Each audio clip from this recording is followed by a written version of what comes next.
What is happening, good people? Welcome.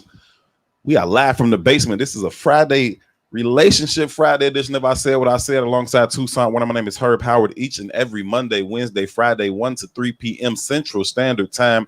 We get together right here with you guys and we discuss issues that are currently impacting the Black community.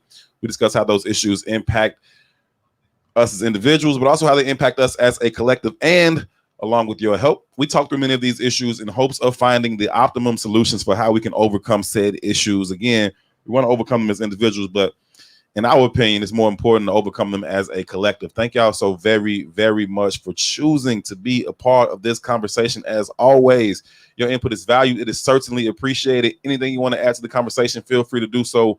We will read through as many of your comments as possible while we go through the show. Shout out to my OG, Polly. What's going on? Shout out to the good brother Phil, the good brother Howard Trout in the building. We appreciate y'all as always. We kindly request y'all please take a quick second to share the broadcast. Let me do that as well while I'm asking y'all to do something. Let me do the same. Please share the broadcast. Share it on your personal page. Share it even within your personal network with absolutely anyone that you think would add value to this conversation or find value in this conversation, for it is our sincere opinion that the more like-minded individuals we can get to be a part of this conversation, the better the opportunities we have of reaching those aforementioned solutions. So please, if you would be so kind, take a quick second to share the broadcast. Again, this is I Said What I Said. It is intellectual thuggery at its absolute finest. My name is Herb. His name is Two. What's happening, good brother? What's the business, family? I'm blessed and highly favored. Hey, I ain't seen you. I didn't even think about this. And so Eric, let me not say Stink publicly. You already said it. He going to Indianapolis today. Okay, Naptown.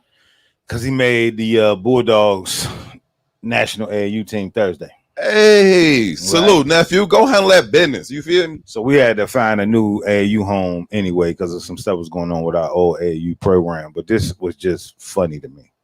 So he had practice that same day, right?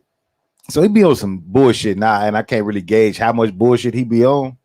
So just enough bullshit. Yeah, it be some bullshit. Like certain answers don't never get answered. Shit he's supposed to do, he don't necessarily do. And I'm wondering, like, is this nigga scared to do this shit or what? You know what I mean? That kind of move.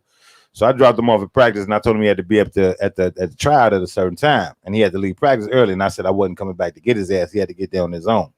Right. So on some daddy shit though, I really didn't go nowhere. I just waited and followed his ass to see where he was going to make sure he went to where he was supposed to be at. So he did all that shit, and then I snuck into the tryout without him being able to see me. Okay. Right. Now, what's interesting is they got a few kids in there that's got names, like internet names and shit like that, who matter out here type of deal. Mm-hmm. Now, he went to another practice like a week ago, and I didn't go at all. I didn't show up at all to the Bulldog shit. Mm-hmm. So I'm hollering at the coaches when I leave, and I was like, man, I do what's going on. And they hit me with we're interested, but, he could probably play on our regional team. Here's the cost, yada, yada, yada. And I'm in my head like, I ain't played for basketball. And you out your mind. You out your rabbit ass, man. So, but I didn't get a chance to see him. And sometimes I know his ass is one of them. I don't even want to say one of them. I want to say this is like the new culture. I know you said you want to talk about that youth sports and shit. I think the internet shit kind of hinders them because they look at them kids on the internet and think all them highlights is how good they are. Right. And they stand down. It stands in their mind like this guy got that damn good. And instead of being overly aggressive, they kind of stand down sometimes. So I don't know what Eric showed up for that first practice or whatever. I don't know what happened because I wasn't there. But this one I snuck in the door or whatever, was watching them and shit. Taking let the GDs in the door. And I'm watching them. And I see the other kids that I know got, a certain name out here or whatever. And while he couldn't see me, he was just all right. But then when the nigga saw me, he was like, all right, showtime. That boy went crazy. You understand me? Good. Crazy. That's what you're supposed to do when your father watching. When your pops is watching. Yeah, he was balling, man. So after the joint, after last week, mind you, last week they was like, yeah, he might make he could play regional. And I told Eric, like, my nigga, you can't play for them if that's what they want to offer you. Like playing regional. That's not the kind of game we own. You, in my mind, You one of them elite players, you just ain't got the name yet, and we're not settling for no bullshit. Right. So if that's the offer, then we're gonna have to move around. So afterwards, one of the coaches come to me and say, "Man, can he make it to Indiana this weekend? Can he make it to Indianapolis this weekend?" I was like, "Yeah, we'll see." Right. But no, he did his thing, man. Depends. I was proud of the little nigga. No, that's what's up, man. He definitely got the natural ability, man. As long as he is locked in and focused and putting the work in, like the sky's the limit for what he can do with the game of basketball, man. He's the talent is undeniable. He's physically gifted.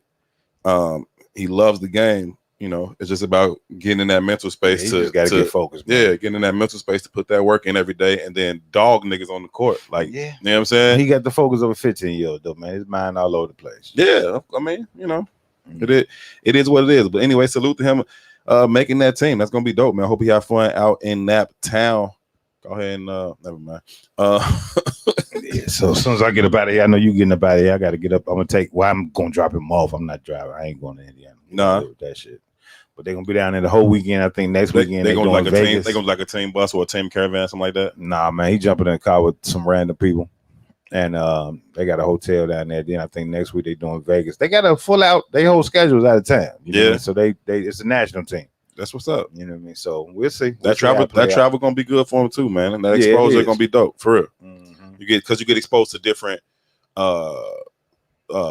schools regionally, different recruiters regionally. You know what I'm saying? Certain schools only recruit certain regions, and so you know what I'm saying. A USC, for instance, ain't never gonna fucking really be recruiting the Southside Chicago that hard. You know what I mean? That's real.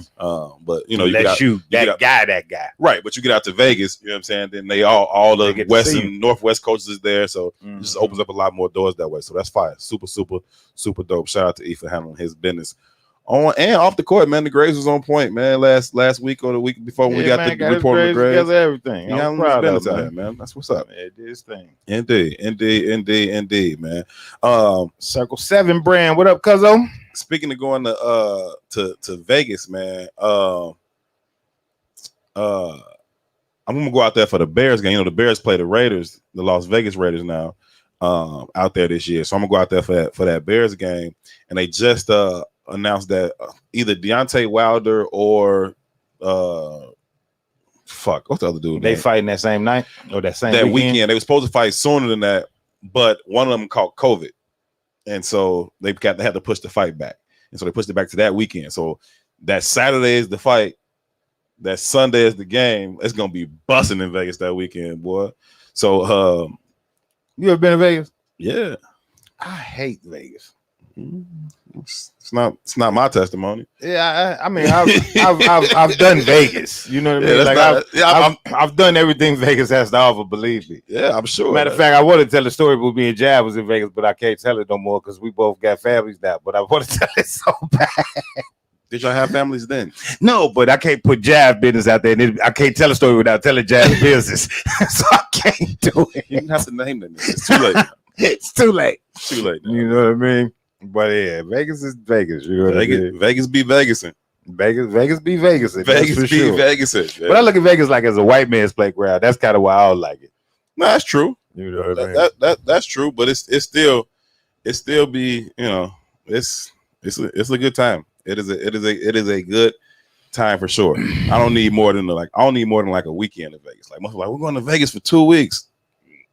Fam. It's a 3-4 day max on Vegas for me. I got family in Vegas though, so I got but that's a different experience. You know what I mean? Like most that live in Vegas rarely go to the strip. Like you know what I'm saying? It ain't like that. You know but if I'm visiting, what I'm saying gonna go hit the strip for sure. Yeah, you know what I mean. And I ain't no gambler, so it ain't no risk for me. Yeah, I am. So I'm definitely gonna be on the craps table. I'm definitely gonna shoot some dice. And, you know what I'm saying? That's really all I do. I don't play like the slots or blackjack or roulette or nothing like that. I just like to shoot the dice. And I went to the boat one time. My motherfucking brother and my cousin took like a few $100s from me last weekend when I went out to Fort Wayne to see Ron and them.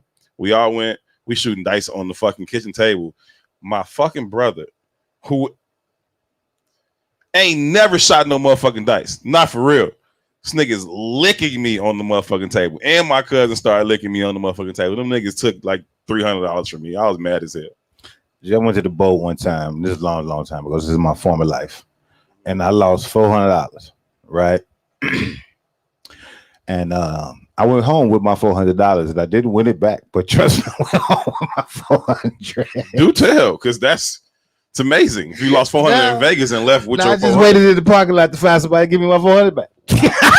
I'm getting my 400. They didn't let the GDs in the dough, fam. Run that. I got to have that. I did not come up here with this plan. You know what I'm saying? But it is what it is. Oh my God. Okay. Well, there's that. But yeah, no, that should be fun, man. My brother Corey, he hit me up. We got this Bears chat. So he hit me up like yo, they moved the Deontay Wilder fight back, and he's like, it's all gonna be going on that weekend. Now he didn't already bought his flight and hotel and shit for the game. And so he talking about the fight. And so I'm in the Bears chat. I'm like, yeah, I'm gonna be out there. I was like, but I don't think I'm gonna pass on being inside the building for the fight. Because he sent the prices for the fight. It was like $1,000 and shit for the tickets to go to the fight. And I was like, yeah, I don't want to see them niggas fight that bad. You ever seen the fight in person? Yeah, no, I don't like it as much as I like it on TV. It's horrible in person. And here's why. So my god brother Corey G, he watches, like, he go to a lot of fucking fights and shit, right?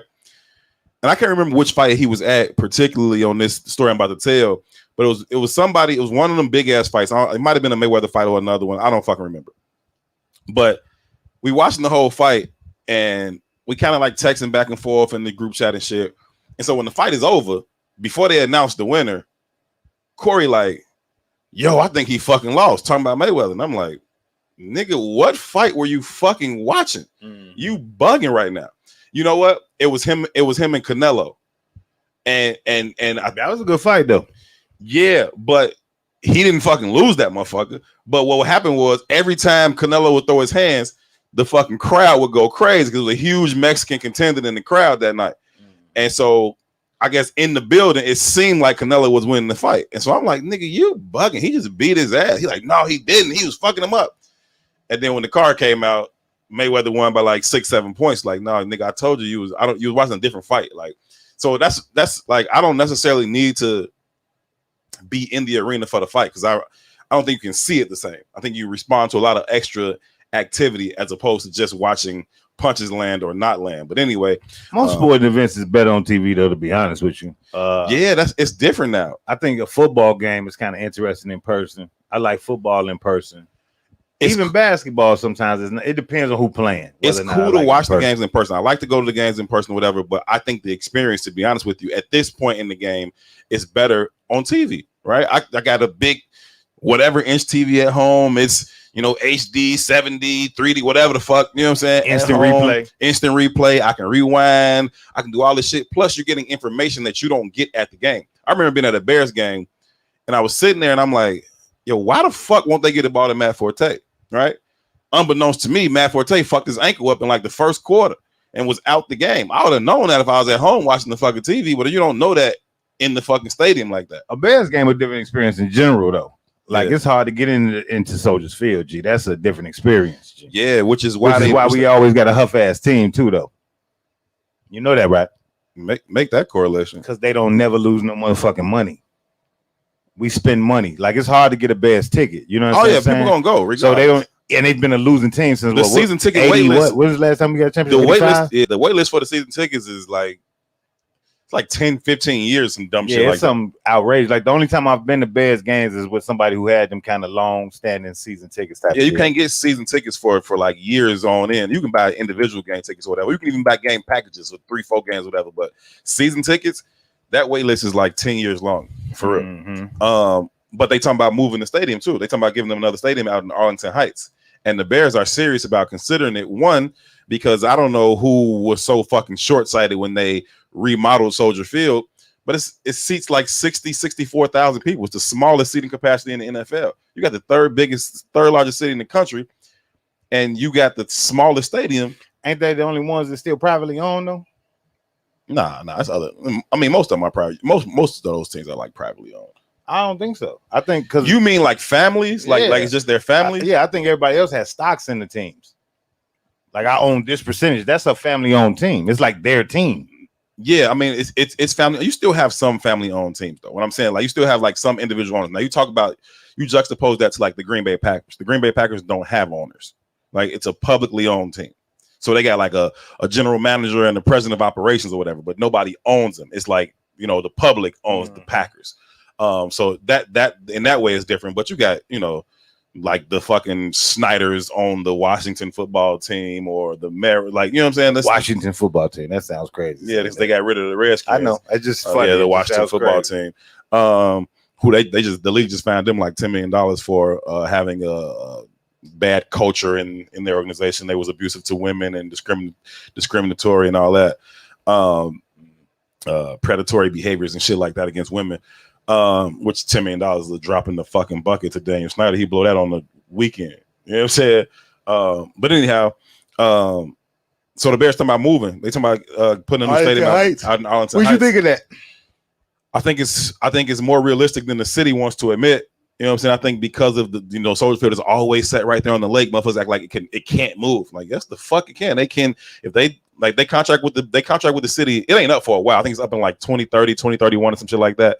But then they absolutely can fucking move. And I think they just might, because not only are they talking about having a larger seating capacity, but they're also talking about doing a retractable roof, which in Chicago is valuable because, you know, that stadium, Soldier Field, sits dormant 8 months out the year. You know what I'm saying? Where nothing is happening there. Everybody else uses their stadiums year round. You have Final Four games there. You have, you know, other college basketball games there. You got like the Big Ten football championship games there. So all those things become a possibility if the Bears do, in fact, move out to Arlington Heights and have a retractable stadium.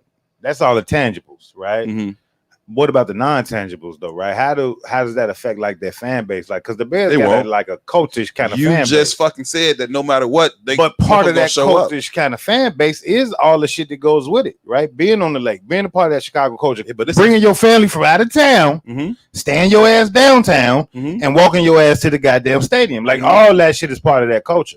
They won't miss a beat. Motherfuckers gonna drive their ass to Arlington Heights. It ain't that fucking far outside the city. Motherfuckers gonna drive to Arlington Heights and pack that stadium every fucking Sunday or Monday or Thursday. I hope not, though. Yeah, I think that's important. I think Chicago culture is very interesting. I just see so much of it changing. It would be my preference for the Soldier Field to stay where it's at, but it is an absolute headache to get in the Soldier Field. It's one way in, it's one way out. Take 2 hours more than one way in, though. Y'all just gotta adjust. If you bike, you can get right up in there. I'm talking about the overwhelming majority of people. I know. I'm just telling you. I just want we could be creative about things. We're changing the world, right? We're talking about global warming nationally right now. Let's get out of cars, get your ass on the bike. You can get right up in the Soldier Field. I'll go up in there every day when I ride the bike. If I had to set the over under right now, because a lot of people saying they just using this Arlington Heights thing as a bargaining chip to leverage the city of Chicago to give them a better contract and whatever. I think they seriously thinking about moving, and if I had to bet on it right now, I would say they probably are going to bounce after the 2030 or 2031 season. But we'll see. They'll always be the Chicago Bears. They're going to change the name, but you know, they might fucking bounce. I'm tripping, man. I keep rubbing my nose. My daughter got on my ass this weekend. I quit Coke. You know what I mean? Okay, cool. Pepsi's the choice of the new generation. But she told me I was turning into my daddy. She told me I need to get my eyebrows arched, and I got hair growing out my nose and out my ears. She's like, I'm getting too hairy. Let me ask you this: would you fucking do that? What? Get your eyebrows arched? Hell no, nigga. I won't even. You go do the feet shit. I won't do that. You know, goddamn well I'm getting my eyebrows. What the fuck I look like? So I was asked recently if I get my eyebrows arched. I was like, you got nice eyebrows. You get them arched? I was like, what? Yay! You know what I'm saying? I was personally offended. I am from East, but you know. See. I was like really offended. Like, she's like, you get your eyebrows done? I'm like, are you fucking high right now? Like, no. Like, that's crazy. But that's the world we live in, though. It's crazy. Like, you would get a wax, but you won't get your eyebrows? No, we got to draw the line somewhere. You know what I'm saying? We should have drew the line a long time ago. Like, I see this conversation is going places I don't even want to go. I see it already. Jesus Christ. I see it already. It's okay to take the hair off your balls, Sasquatch. Hey, whatever you want to do, bro. I'm not going to say nothing. You know what I mean? So, how about them Bulls? Because I fucking take the hair off my balls, we got offered a fucking sponsorship from a hair removal company. The ball removal hair. Hey, I'm with all that. I'll take all that money and we'll create an ad and I'll play along. But I don't want to have a conversation with you. We're gonna leverage my shaved balls. That's what we're gonna do. Monique Jones said it's very common. It's very common for what? Men to get their eyebrows arched? Eyebrows arched? What up, though? No, that's weird as hell. That's weird. That's hella weird. Sean, you get your eyebrows arched? Okay. Yeah, I don't know where me and them are. Them is fucking, I don't know. Like where? Very common where? Yeah, on 76 in Halsted. That's the only place I can think of. Speaking of that, it is a relationship Friday, and there are a couple things I want to get into before we hop into a lot of this relationship talk. We're gonna talk about your girl Carrie Hilson. Miss Carrie, baby. We're gonna talk about her. My girl. She's fine, G. She all right. No, she's not all right. She's all like the prototype, G. I don't know where you get that shit from. It's two prototypes. Carrie Hilson is one prototype. Erykah Badu. Well, it's three. I'm sorry. I'd be fucking up. Oh, okay. But they're prototypes for different shit. Okay. Right? Carrie's the prototype. Erykah Badu's the prototype. And Keisha from Belly is the prototype. Them is the three prototypes. Shout out Keisha from Belly. Okay. All three of them is the prototypes. Shout out Keisha from Belly. Shout out Erykah Badu. Carrie Hilson. Listen, I wouldn't kick her out the bed or nothing, but she ain't like I'm not finna you wowing. I'm just saying she all right. She look handmade. It look like somebody created her in a lab. You know what I'm saying? Like, damn, who did that's perfection? That's fucking hilarious. Mojo, what up? I feel you. She's nice looking. I'm not trying to say that she's not. But the way I hear some people talk about her, I don't see that. But teach his own. I'm sure I like some people that y'all are like, because I think Jill Scott is shitting on Carrie Hilson. Jill Scott, okay. Jilly from Philly. Okay, shitting on you wilding. But okay, let's okay. You know what I'm saying? That's what I'm saying. I'm not saying Jilly from Philly is ugly by no stretch of the imagination. Different strokes. You know what I'm saying? Absolutely different strokes. Yeah, give me Jill Scott over Carrie Hilson. Very different strokes. 8 days out of the week. Yeah, you can have it. I trade that. I make that trade easy. BT say, I remember seeing one of the guys get their eyebrows arched and never looked at them the same. You sat there and watched this shit happen? Folks could never utter a threatening word to me ever again. Did he get them threaded and shit? Like, oh my God. Hey, the homie was trying to tell you his truth. Right. Tell me you gay without saying you gay. How do you say you're gay without saying you're gay? Oh, shit. That's hilarious. He like, yo, B, I got something to tell you, bro. Just come with me. I got my eyebrows. No, just come with me. Just come with me, bro. You leave shy. I thought you had something to tell me. I just did. I just told you. You ain't hear me. Oh, that's hella gay. Yeah, man. Jilly from Philly over Carrie all day. But we're gonna talk about Carrie Hilson. She said some things that we want to talk about. A thing went around Instagram. Ashley Jill said Jill is it. End of discussion. Yeah. Okay. What's up, Ashley? Yeah. No, stop it right now, though. Stop it right now. Hey, man, listen. You put on Crown Royal on Ice, and hey. Well, I don't know their music. Neither their music. I don't give a shit about it. No, I ain't talking about that. I'm just saying. I don't know. Jilly is I'm taking Jill over Carrie every time. That being said, there's another thing going around Instagram where men were, it was a whole thread of men giving advice to women about, men's emotions and how, to deal with us and how things would be thinking and this kind of shit. I thought it was a little interesting. We'll read through some of those threads as well. There's another one where the women came back and said, talk about a time when you knew that men hated you or something like that. I didn't read through that one. That some women did respond with another one that said, talk about a time when you knew men loved you. I did read through that one. So we can read through some of those too and see what that looked like. I want some of y'all's opinion on that piece. I'm sure some of y'all came across those as well. There was a video that I sent you that this woman, she's been with her female partner for 20 years. She says, I'm not gay. She says, I like penis. This one, I just happen to like this rubber one, preferably, or whatever. So we're sick, bro. Like, this is Sodom and Gomorrah for real. She was dead ass. I know she was dead. She was like 50 plus. She said she's been in I don't know what kind of relationship she's in, but she's been in it for 20 years. She's a woman. She's been with another woman for 20 plus years. But in her mind, she's like, I keep telling homosexual behavior. I'm not homosexual. I'm attracted to men and penis. Yeah, that's too much for me. I can't grasp the concept. Okay, you know what I mean? I can't grasp the concept, but we'll try to unpack that a little bit later as well. Another video that's going around right now is of this transgender kiss prank.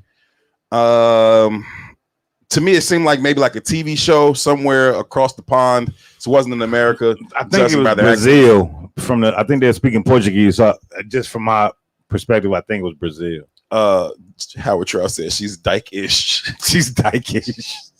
It's still titties under that shirt. What Right. now? What's the What's still the titties still under titties that? under that shirt? What, no, wait, it's a D. So what's the? Yeah, I mean they just they just made it like that. Under that. Oh, okay. Yeah, it's still titties under that. Okay. Still titties under that. Anyway, so we're gonna talk about that. But this video went around, man, where they was, in Brazil or wherever the hell they may have been, somewhere across the pond, and it looked like maybe like a TV show or one of those hidden camera prank shows or whatever. And the host asked this dude pretty much, you want to kiss her, and dude was like, yeah, I kiss her. Mouth her, tongue her down. So the host go ask dude, he say, yo, what's your name? Dude say, I don't know what he said. Dude said, my name is Jason. He's like, okay, Jason. He asked the lady, say, what's your name? The lady said, my name is Miguel. And Jason was pissed, fam. Jason was tight. Like, yo, what the fuck would you do? Like, why would you play with me like that? And then they cut the camera. I think Jason went ape shit, and that's why they cut the video. But maybe some of y'all seen that. We're gonna talk about that a little bit as well. So those are some of the things we're gonna get into on the Relationship Friday side of this here. Nicole Rogers just said that she read that there are 55 different sexual orientations. Yeah. Fuck out of here, man. Yeah. I think there's homosexual, heterosexual, and bisexual. I don't know that there's many. You know what I'm saying? Like, can we just keep it fucking simple around this joint? Cherie says the I'm gay so I won't be lonely trend is so unfair to someone who is actually gay. Think about that though. I'm gay so that I won't be lonely. Yeah. Right now, the gay shit is whatever it is. I ain't tripping. I think it's funny or interesting that the woman would say that she's not a homosexual. 52 different types of gay. 52 different types of gay.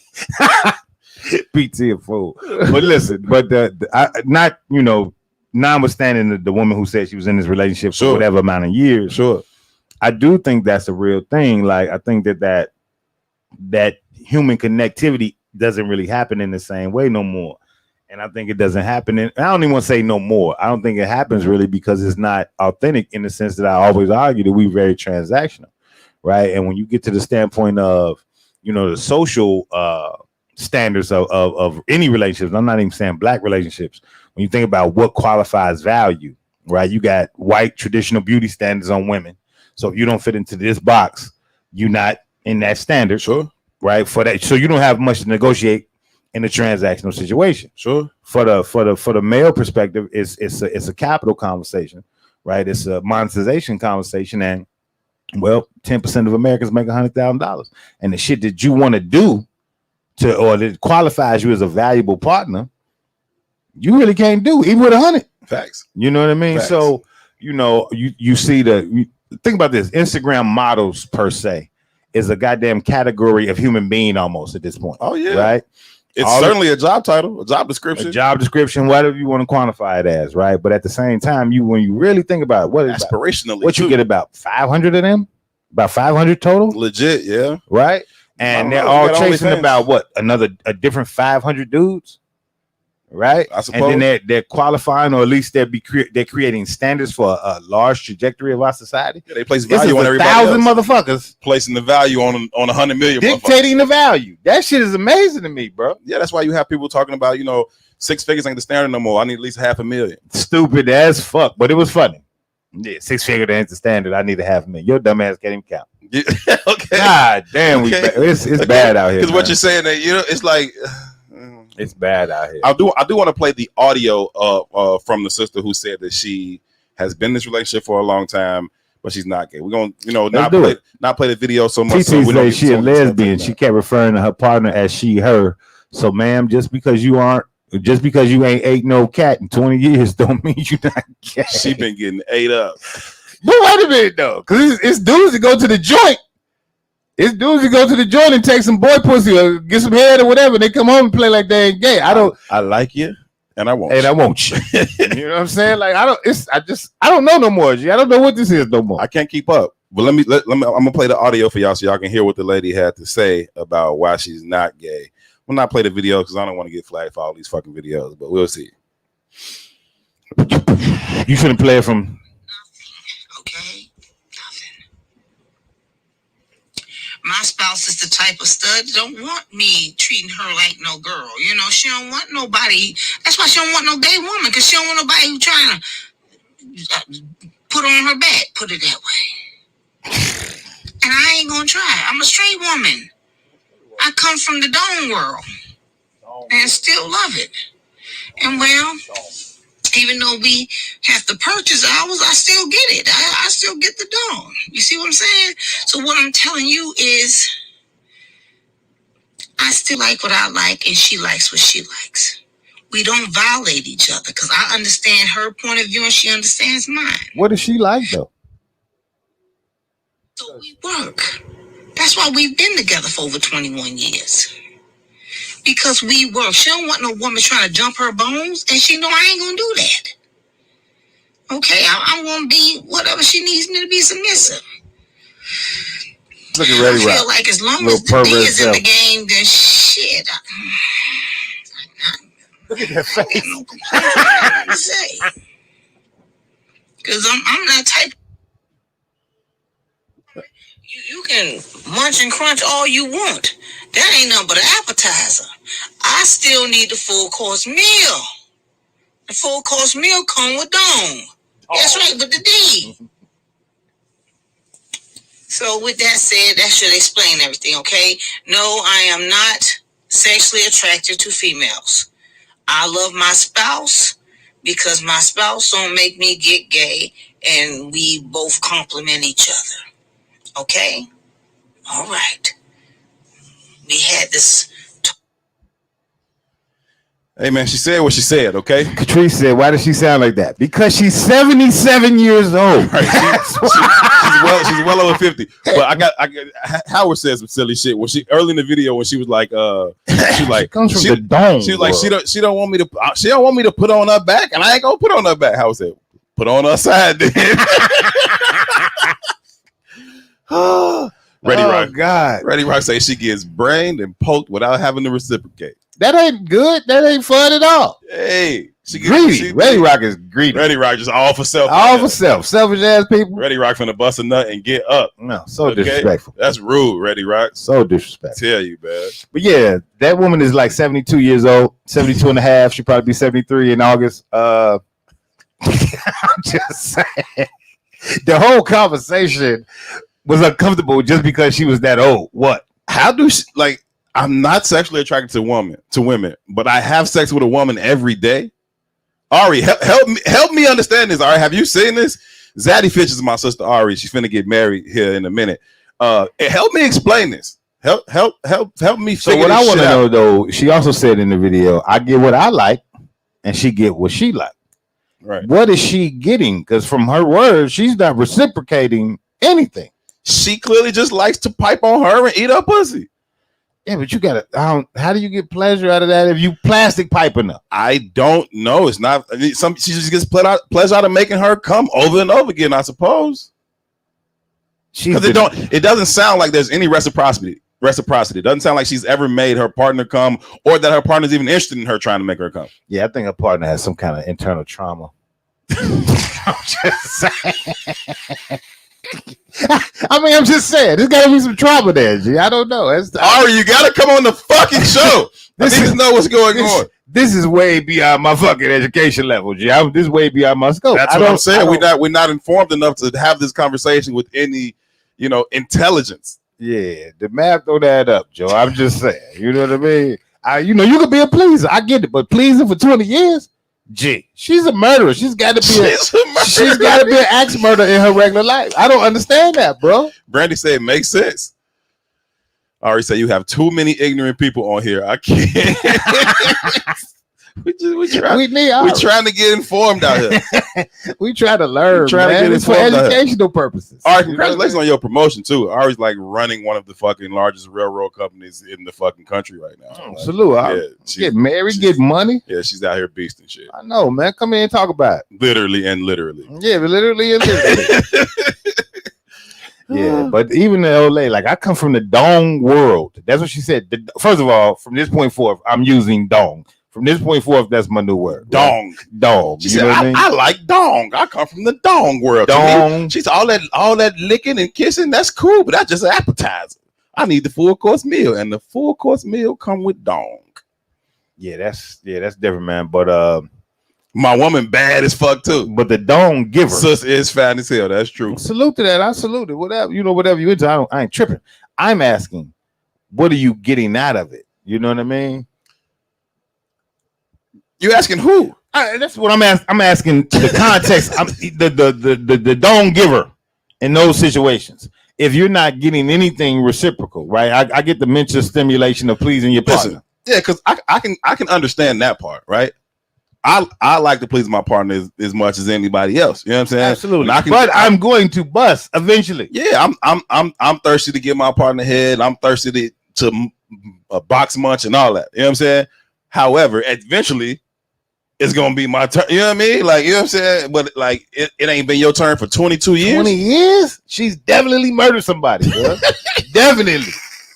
That's some other woman shit. Like, I don't understand that, G. I don't know. Like, women do that a lot. Like, just shut the box off. I don't understand that. Like, that proves the point. Yeah, I don't like how people try to use the box as like a bargaining chip or nothing like that. Because I'll just be like, okay, fuck it. Keep your box. And I ain't even saying like as a bargaining chip. I'm talking about, they be praising that like, I'm not in a relationship. I ain't had sex in 5 years. Bitch, that's not something to hang your hat on. That's not something to be proud of. That's not natural. That's not normal, G. That's why you mad every day. That's why you're upset.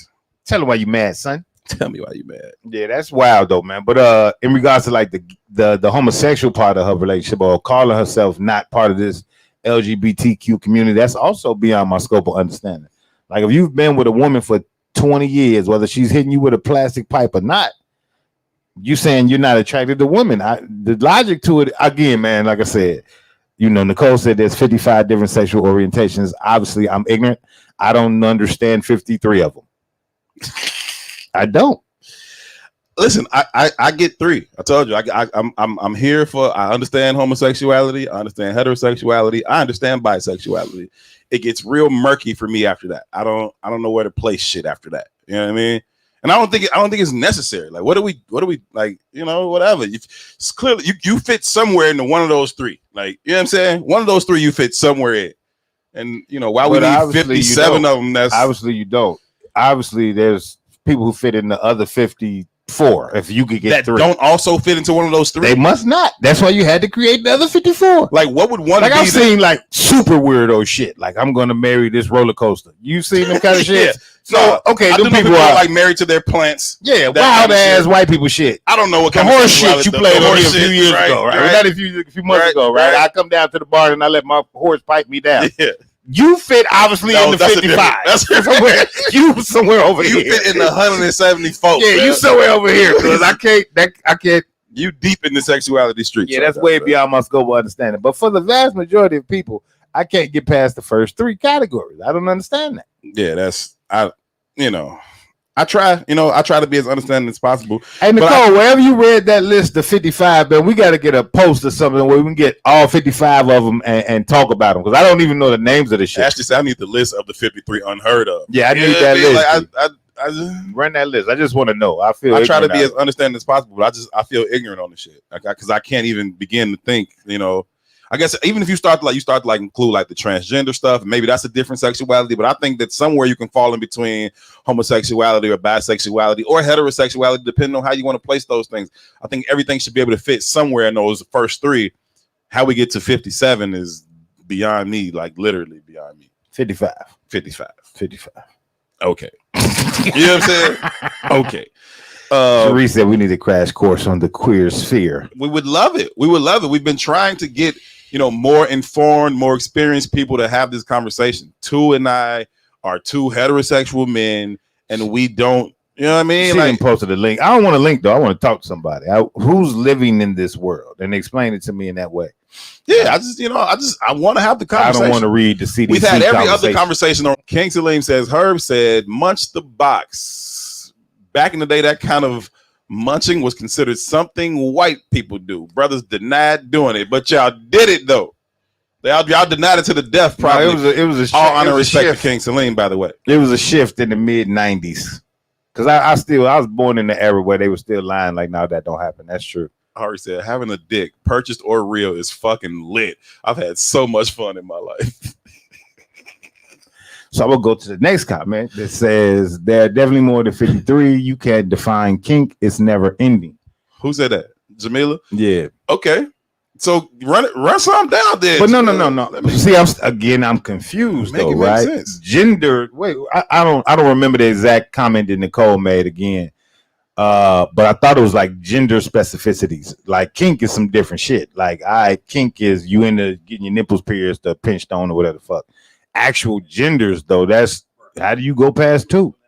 But again, maybe that's me, and I missed the. I don't know the exact comment that Nicole made, so I ain't gonna trip over it. But Jamila, I think there's a different context between kinks and actual sexual orientations, though. Pata said, if you don't do it, somebody else will. Eat up. That ain't why I do it. I genuinely enjoy the shit. It's fun. I like it. C line from the 9. All the Beasley representatives in here. She said, just got here, and where the fuck am I? We're into the Twilight Zone. Right. This is definitely the Twilight Zone. But this welcome, C line from the 9. Relationship Friday is a conversation we always have on Fridays, and sometimes it goes awry. But Herb just played a video of this 87-year-old lady who's been in a relationship with another woman for 30 years who said she's not in a homosexual relationship. So we were just trying to figure out what that really meant. Yeah, we need more informed people than us to have this conversation. So we will move on. Howard Trout says eating box is delicious, like creamy ice cream. Yeah, so you know, you be so fucking funny, G. You just cannot deal with none of the shit, man. That's I can deal with it. I'm just not interested in having that kind of conversation, or that's too much for me. Freddie Rock said, "Stop changing her age too." What was it? It was 76, wasn't it? It keeps changing. Oh, I don't know. She's somewhere between 73 and 87. We'll go with that. We'll go Ashley Jill. She's somewhere between. Lady's probably between 50 and 55. She's on the spectrum. Y'all hilarious, man. Clearly, she's on the spectrum. Though. TT said it means she's not living in her truth. That's true. That's what I'll go with. She's not living in her truth because she's definitely homosexual, and her partner's not living in her truth either. Because if she's just giving you plastic pipe for 20 years and getting nothing out of it, she lying to herself. I can't believe that. She might just be fucking with it. I can't believe that's humanly possible, G. She gonna pipe her down with the plastic, then run in the bathroom and play, Sir Mix-a-Lot on her box. It ain't nowhere in the world that you just piping somebody down with plastic pipe. With plastic pipe. She DJing her own party. DJing her own party in the bathroom. I can't but see it no other way. That is freaking I can't see it no other way. What you doing? You can sit right here. You ain't coming on here. What you doing? Yeah. Whatever. Come on, man. We improvising, man. We doing this live. Come on, man. Come sit down, Jules. Just switch to the wide shot. She can sit down over here. It's all good. Come on, Jules. Come sit down, man. What's up with it? Anyhow, yeah, I don't know too. I don't have no explanation for that, G. We're gonna table that discussion until we have more informed individuals to partake. Yeah, we gotta get the homie on, man. What's the homie name? We just got married again. Taylor. We got to. Yeah. Taylor got to stop playing, man. Yeah, on the spot. My friend Taylor for sure. Yeah, I don't. Again, I don't know. I'm not informed enough. We'll figure it out. So Jules. I did hear you say that she's not living in her truth, but I think she is, and we don't get a chance to define that. Talking to the mic, Caroline. No, I heard too say that she and her partner are not living in their truth, but it is their truth. It's just a truth that the rest of us might not necessarily identify with. And I saw a lot of the sisters in the comments like, "Oh, I get it." What truth is that? That she identifies as it relates to the relationship that she's a male, her partner's female. So if she's a male, she can't be gay. No. She didn't say that. Right. Neither of them identify as a male. Did you hear the part where she said that her partner isn't about being with a woman? Right. But she didn't say she was identified as a male though. Right. But in her explanation of it, it's kind of like I'm identifying with this role, so my partner doesn't have to be she doesn't have to be lesbian, and we just have this particular thing the way we define it, and so she's not gay. So if I wake up tomorrow and say, "Hey, I'm a white man," okay, I'm a white man. You are to you. I don't get a chance to decide for you if you don't want to identify. So here's the thing: I identify as a credit score of 800. Right. But okay, let's look at it from the. I'm gonna go to the bank and identify as a credit score of 800. But let's look at the marriage conversation, and let's say the difference between being married non-traditionally and going to the court and having the paper. So nobody gets a chance to find. If you and your wife didn't go through the formal process, nobody would be able to define for you that you guys are married or not. So you all defined that relationship. You said that you decided as soon as you got pregnant with my kid. Then Jules, first of all, you remember way too much shit. That's first, right? We change our opinions daily around here. Numero uno. That's first. Ari said, y'all have no clue. She is absolutely living in her truth for sure. Ari, just stop working so fucking much. Come on the show and enlighten us. To everybody. You know what I'm saying? Take a day off. Call it reparations. I would say y'all got me at work crying. David said, I identify as a billionaire. It is what it is, man. We're gonna leave that alone, man. We're gonna get somebody in here that knows about it. Before we go any further in some of these relationship conversations, man, a couple things I want to hit on. First of all, your boy Dirk, right? Dirk and his girlfriend got into a shootout with some home invaders on, I think, Sunday morning. Maybe somebody, I don't know her name. I wanted to know her name because I want to salute her. That's the kind of woman you need in your life. I just want to say that out loud. That's definitely the type of woman Dirk needs in his life. I don't need that kind of woman in my life too. You got to be a warrior, G. Anytime a true to come in your crib and she busting with you, I'll fuck with you forever. No, it's fine, but both of them got the strap right next to the bed. It's 5 a.m. I'm with it. I fuck with it. She ready for war. Because she's with fucking Dirk and everybody around him dies. You gotta do what you gotta do. I've been saying either way. I've been saying on the show since his brother died that I wouldn't spend 5 minutes with Dirk. Yeah. And that's not to disrespect him or none of that shit. Salute to Dirk. But there's something around that, man, where everybody is dying and perishing. And I wouldn't I just see Dirk like, what up, bro? Salute. Keep it pushing. I don't want to have a conversation. I'm not gonna hang out with your ass for 5 minutes. You are a magnet for random gun violence, sir. And I'm not gonna be around for it. They busting his crib after 5 a.m. on Sunday morning, and him and his girlfriend exchanged gunfire with, several intruders. They didn't say how many. Nobody appeared to be shot. I don't think they said they left nobody on the scene or nobody's been identified. So I don't think anybody got shot. Certainly Dirk and his girlfriend were unharmed, which is great. But yeah, man, like I don't know what to tell that brother for real, because it's probably too much done and too far gone for for him not to continue to have enemies like that. But that shit is wild. But yeah, shout out to Shorty for being ready and busting. I fuck with that part of it. His lifestyle, that's whatever. Yeah. The point I'm making is when the shit come down to the come down, she's ready to go all the way out. I fuck with that. But that's the value of having that household set up. I'm sure that was a conversation before that night showed up. That's why she had her banger next to the bed. Exactly. She got to be ready. He probably took her to the range or somewhere to learn how to shoot and all that. You got to be, if you're going to be around me, you got to be ready, because at any given moment, whether we on the road in the tour bus or in the fucking bed at 5 a.m. I fuck with it. I got a couple straps in the crib, man, and I was trying to show my old lady how to work the pistol. Then I thought about it. I said, maybe she don't need to know how to work the pistol. Because the first nigga she gonna shoot is you. Yeah, the shit could go bad for me, so I keep it locked up. But I'm definitely teaching my kids how to work. You know what I mean? I got a little more. I trust that they won't shoot me. The other one, I don't know.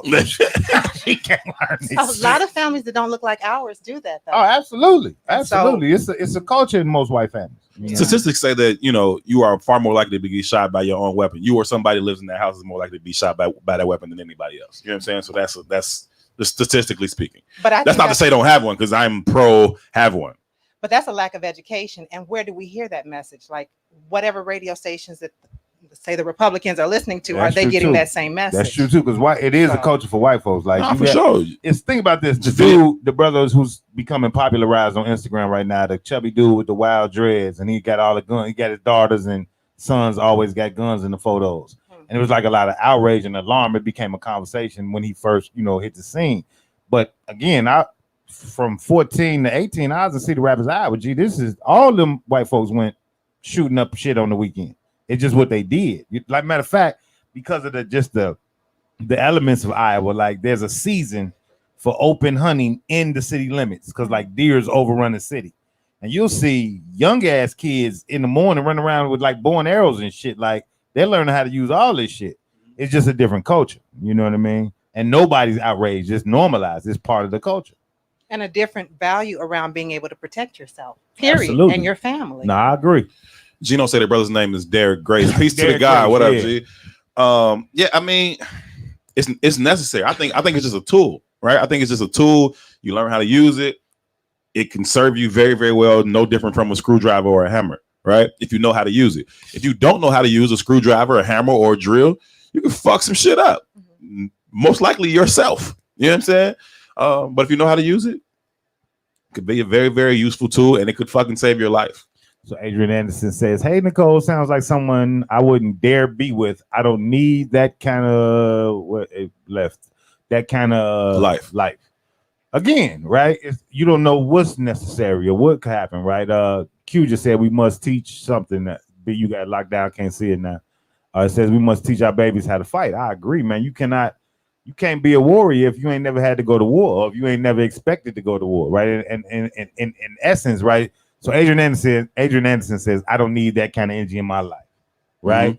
But here we are living in Chicago right now, where they're running up on cars and carjacking women at the stoplight. You can't control what kind of energy is going to come to your life, but you can be prepared for it. Sure. And there's a difference in understanding, i.e. those white kids running around with bow and arrows, guns and shit. That don't necessarily mean they're going to shoot your ass up. I can't remember the brother's name, but he asked, what's the key word in the statement of gun violence? And is it the key word the gun or the key word the violence? You can't anticipate when you're going to have to deal with violence. And violence is a part of the environment. It's since the beginning of man. Violence is a part of everything we do. Q will tell you, you know what I'm saying, that, you know, we see violence all around us, even in, you know, our everyday lives. We talk about like gardening and shit, right? That's violence to the earth. You disturbing that soil. There are organisms that are living down there that you fucking killing and destroying and fucking up the environment. You know what I'm saying? Violence is just a natural part of it. You know, it's just necessary. I think that when you talk about, you know, whether or not you want to be in that kind of environment or around that kind of energy, I think it really just depends on, there's a saying that's like, you know, I'd rather be a warrior in a garden than a gardener in a war. You know what I'm saying? I'd rather be prepared for the shit and not need it than to need it and not be prepared for the shit. And so I get exactly what Adrian's saying now. I don't necessarily want to be around a motherfucker where I feel like I always got to be on edge. Like, man, they might run up on me on the expressway, run up on me in the restaurant, run up on me in my fucking bed. Dirk is far more likely to be run up on in his bed than I am to be run up on in my bed. Somebody run up on me in my bed, it's some random wild shit. It's not nobody plotting to run up on in my bed. But you did make a point about energy, and I do think if you can attract a certain type of energy, I also value being prepared as a warrior, just in general, where we're at in life. And as Black people, I think that we need to prepare our bodies and minds around being able to protect our people and move forward, including being able to handle weaponry. But that's not everybody's lane. So that's true. It's not everybody's lane, right? But we are all victim to whatever the socialization or the environment creates, right? So you start looking at the legislation that they're trying to create. You start looking at Texas. You start looking at just life in general. You start looking at how wealth is calcifying. Hey, man, you don't know what you're going to have to do in the next 10, 15 years. Like, legitimately, just to survive. And we not paying attention in the first fucking place. That's we better start, because shit's getting real. I picked up a book at a bookstore recently. It's an old book by Sheikh Anta Diop. It's Black Africa. And he was trying to map out a strategy in the area of technology, war, politics, and so forth. And I was looking at that, realizing that I don't even know, number one, if we're prepared or in tune or in relationship enough with each other to know where our scientists are if we had to build and things like that, and just getting back in connection and having to be ready for the revolutionary. Like, are we ready? Like, who's going to handle the army part? Who's going to handle the building part? Who's going to handle, like, there's enough to be done for everybody. You know what I mean? But you know, people got to get in their lane. That's why I was saying, like, I think earlier this week or something, like, whatever your lane is, be in your lane, right? And if your lane is to fucking garden or educate or fucking caretake or whatever it is to build, that's phenomenal, right? We need all that. We need that just as much as we need protection and defense. But when the conversation is about protection and defense, if you are the gardener, shut the fuck up. And that's fair. Because when they come to me in the conversations about, yo, how we gonna, you know, plant this garden and grow these vegetables, I'm gonna shut the fuck up. I'm not gonna have the person that garden while they talking. I'm like, no, we need to put the greens over there. I don't know that shit. Shut the fuck up. But the other piece of that is, plus I don't even want to do it. Right. You don't have the energy or the passion for it. But how do we get in a room with each other? How do we build a relationship with each other so we can start that building conversation? So that's the other piece that's missing. The relationship. Do you even know where the gardener is? As the warrior, can you find him? Like, where are we connecting? That is what I think our purpose is, right? Mm-hmm. I think that is, you know, what me and Tu talk about. I think that is a large part of what I said is about. It is about, you know, having those conversations, letting everybody figure out what their role is, and then being able to bring those things together, right? It's critical that we know, you know, Q, but it's also critical you know, that we know fucking the gardeners and like it's all that, the educators. Everybody is essential to this liberation movement. No one part is more important than the other, in my personal opinion. And so when Adrian's talking about, you know, getting to the money and all that shit, critical. You know what I'm saying? When Gardas is talking about the history and knowing that shit too, critical. Like all of that shit matters. We've had those conversations. When we talked about the garden with Raimi, right? We got like all of it matters. Yeah. All of it. Another part of that too, though, G. The reason why we can't get to it though is also part of that oppression. Right? Mm-hmm. The reason why we don't know those answers is part of white supremacy. The reason why we can't get to those resolved is because we have, like, I think Ray Rock just said it, we hate ourselves, i.e. we won't protect ourselves. Now, she was using it in the context of leveraging weaponry. But, you know, I hate this Friday conversation, right? I've been telling you this shit since the beginning. Sure, but it's necessary. I don't want to do this shit. But it's necessary because the resolve of our community is built into the relationships that we have with one another. But what you see, specifically if you leverage in social media as a microcosm of how we navigate the world, there's I don't want to say intrinsic because that would be a flat out lie.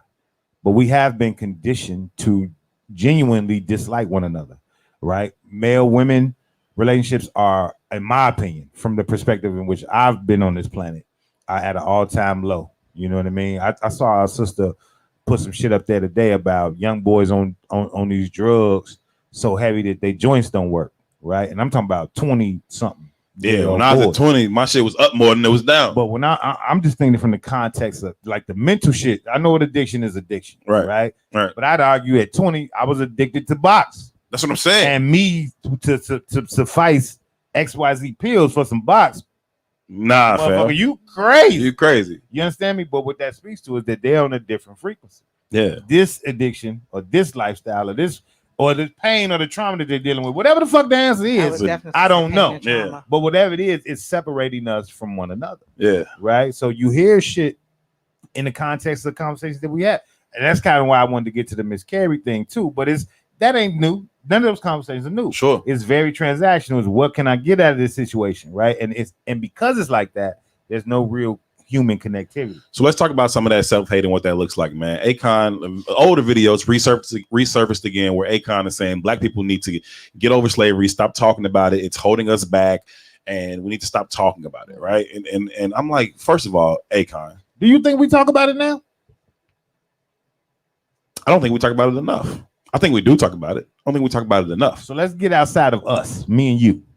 Right. If you look at 99% of black media or any media, because black media really don't fucking exist. Yeah. Do black people discuss slavery? I get your point, and I would probably say no, but that's also hard for me to say no because I'm a member of the Iswiz family, and we know we like-minded individuals, so we talk that shit. You know what I mean? But I think on the large scale, no, probably not. We don't discuss it enough. I haven't seen it outside of Kanye West making a comment about it. So when somebody makes a comment, that's when it comes up in conversation. And the sad part about it is not only do we not talk about it in media, but my first experience was in school. And so now it's not even in the school. Yeah, and even that was a fucking watered down bullshit version of it, right? Right. You know what I mean? And then are we talking about it at home? So forget a public space. Are we having these conversations at home? I would argue you can't talk about it at home because we've never talked about it. We don't know it. We don't know it. Right. Right. We don't, even in the context of who we think is really talking about it, they don't get into too much depth. Right. We was laughing and joking and shit the last week on Relationship Friday, I think it was, when I brought up the fact that I saw this documentary on this guy who was a goddamn breeder. This motherfucker had 80 fucking children, bro, by however many women. Time you get two cousins in. Now we think about that from, again, context, right? 1,000 motherfuckers. Context. This is a fucking workforce, just like you breed dogs and horses and any fucking thing else. These conversations don't happen in our community, right? We laughing and joking about homosexuality.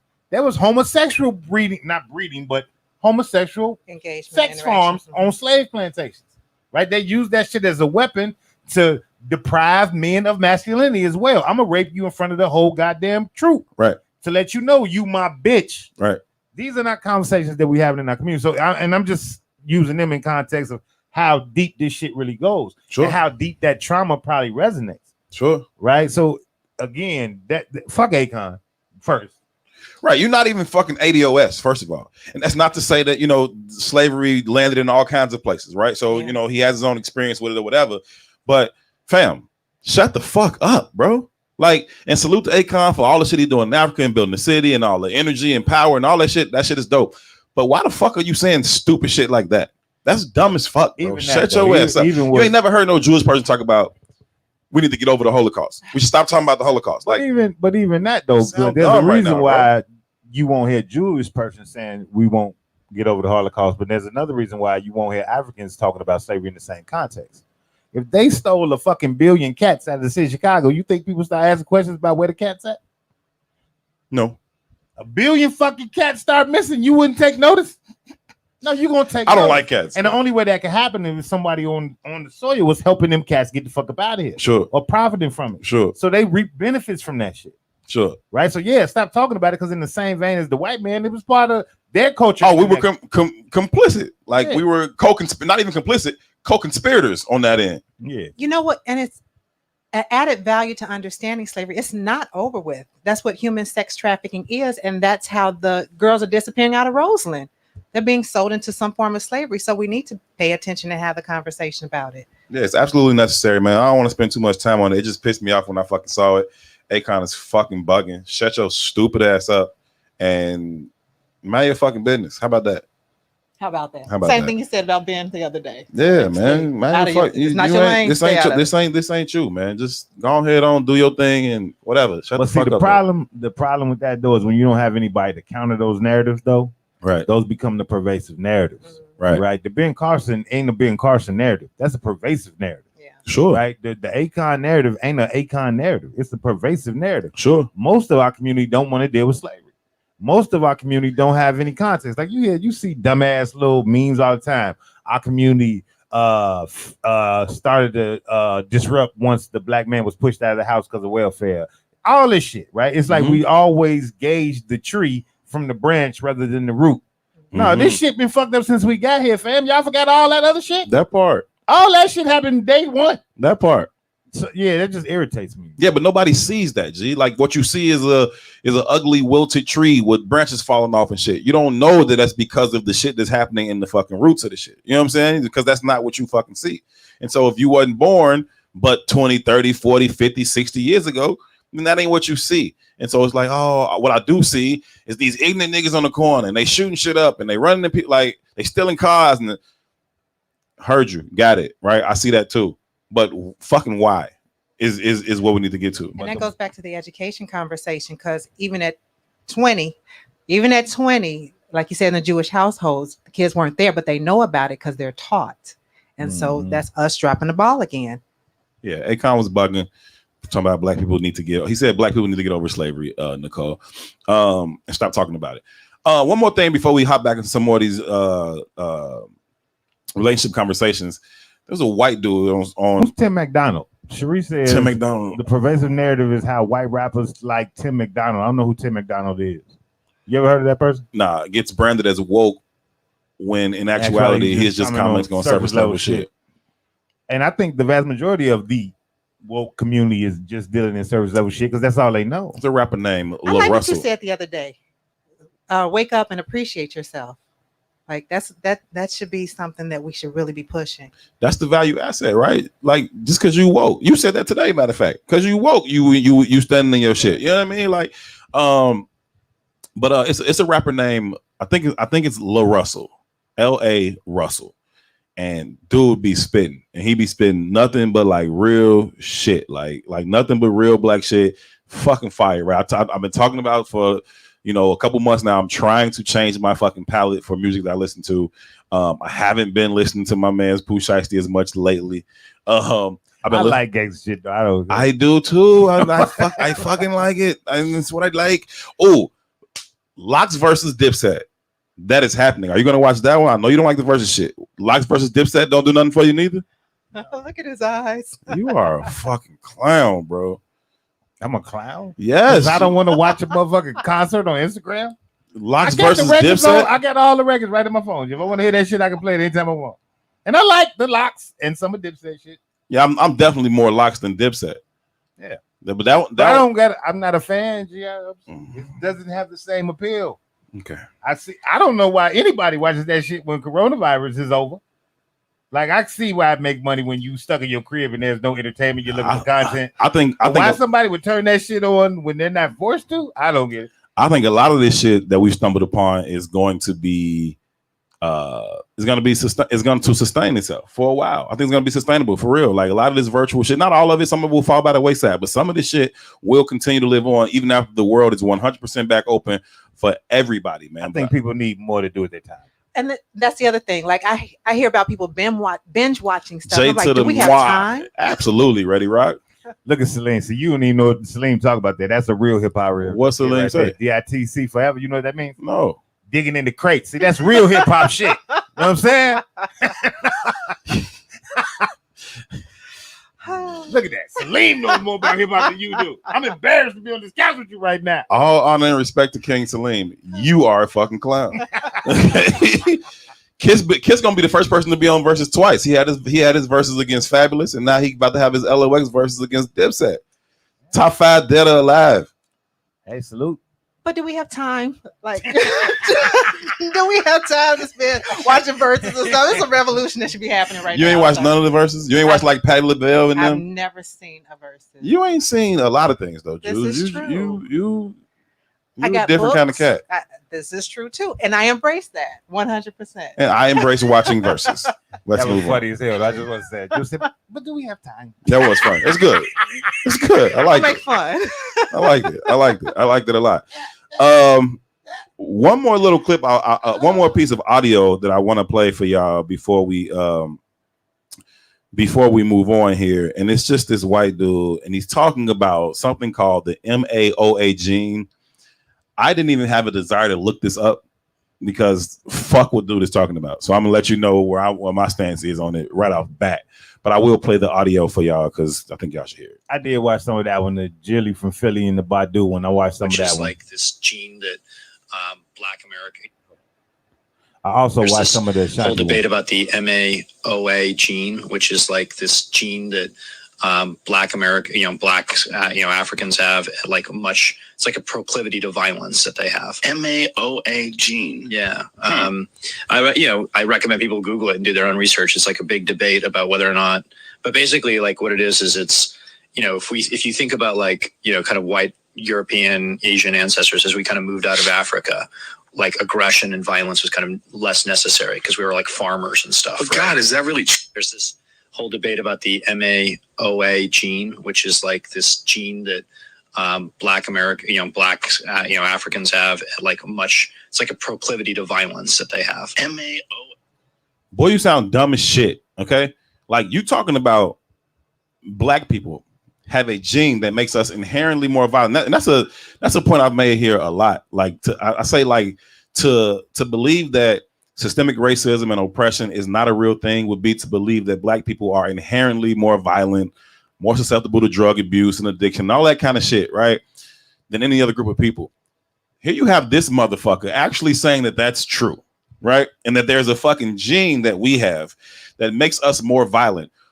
What's so fucking ridiculous about that is this is coming from a member of the most violent group of people known to man, that being white men. Sir, you are a white man. Nobody has ever been more violent on the history of this fucking planet than white men. What the fuck are you talking about? Black people have a proclivity to violence. But making up stuff in the science world is necessary. Like if you think about how Sheikh Anta Diop disrupted the ideas that were around our evolution versus white people's evolution.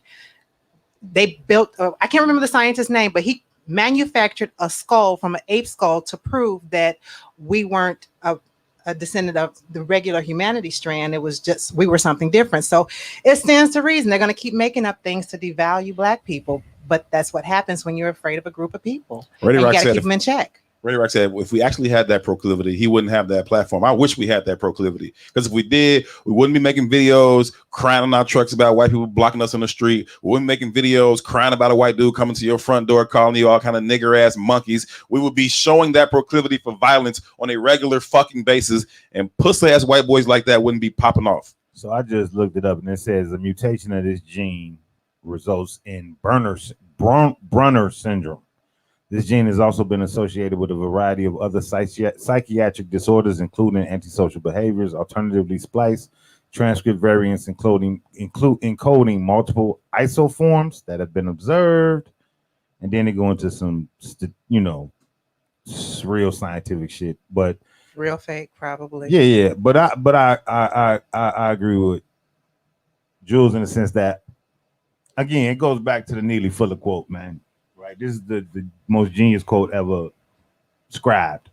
It says, until you fully understand white supremacy, what it is and how it works, everything you think you understand will only confuse you. Now, we're talking about the MAOA gene or whatever right now. Mhm. Right. But we can also attach that same theory to the disdain that black women have for black men, the disdain that black men have for black women, the proclivity for violence, the proclivity for laziness. All of this shit is a narrative created to keep us in our position, right? So, the lazy construct. Motherfucker, we built this entire country, but we adapt to the concept that we lazy, right? We think these things, you know what I mean? We become the purveyors of the self-hate narrative. We become the purveyors of black men ain't shit and black women ain't shit. We become the purveyors. We soak that shit up. I think the only reason that works, though, is because we're not educated. We don't know our true value. And if we get in connection with that, those narratives will just bounce off. But this goes back to, again, and I'm not knocking it, but this goes back to our tuning in to verses every night. You know what I mean? It's the media dictates behavior. It does. It dictates thought, right? You see all the shows out here when I was thinking about this shit the other day, G. Every woman out here comes out of the house every day and all they wear is spandex. Like that's the only spandex. It's spandex. Oh, spandex. Like it's like jeans don't even fucking exist no more. It's like again, I ain't knocking them. But I'm in the gym. I'm definitely not knocking. Listen, I'm in the gym yesterday and I see and it's the gym, of course. So all the ladies come in and through and they workout shit. But I'm looking at the dudes, and these motherfuckers is coming in their regular outfits and they wearing spandex too. All I'm saying, though, in that context, 10 years ago, 20 years ago, of my generation, if you came out the house with that shit on, oh my God, you would have got abused. Period. But media dictates behavior and thought. And they say, hey, this shit is cool.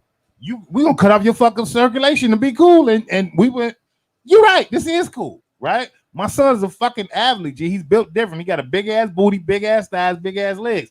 He be wearing that shit. I be like, homie, that's gay as fuck. You can't.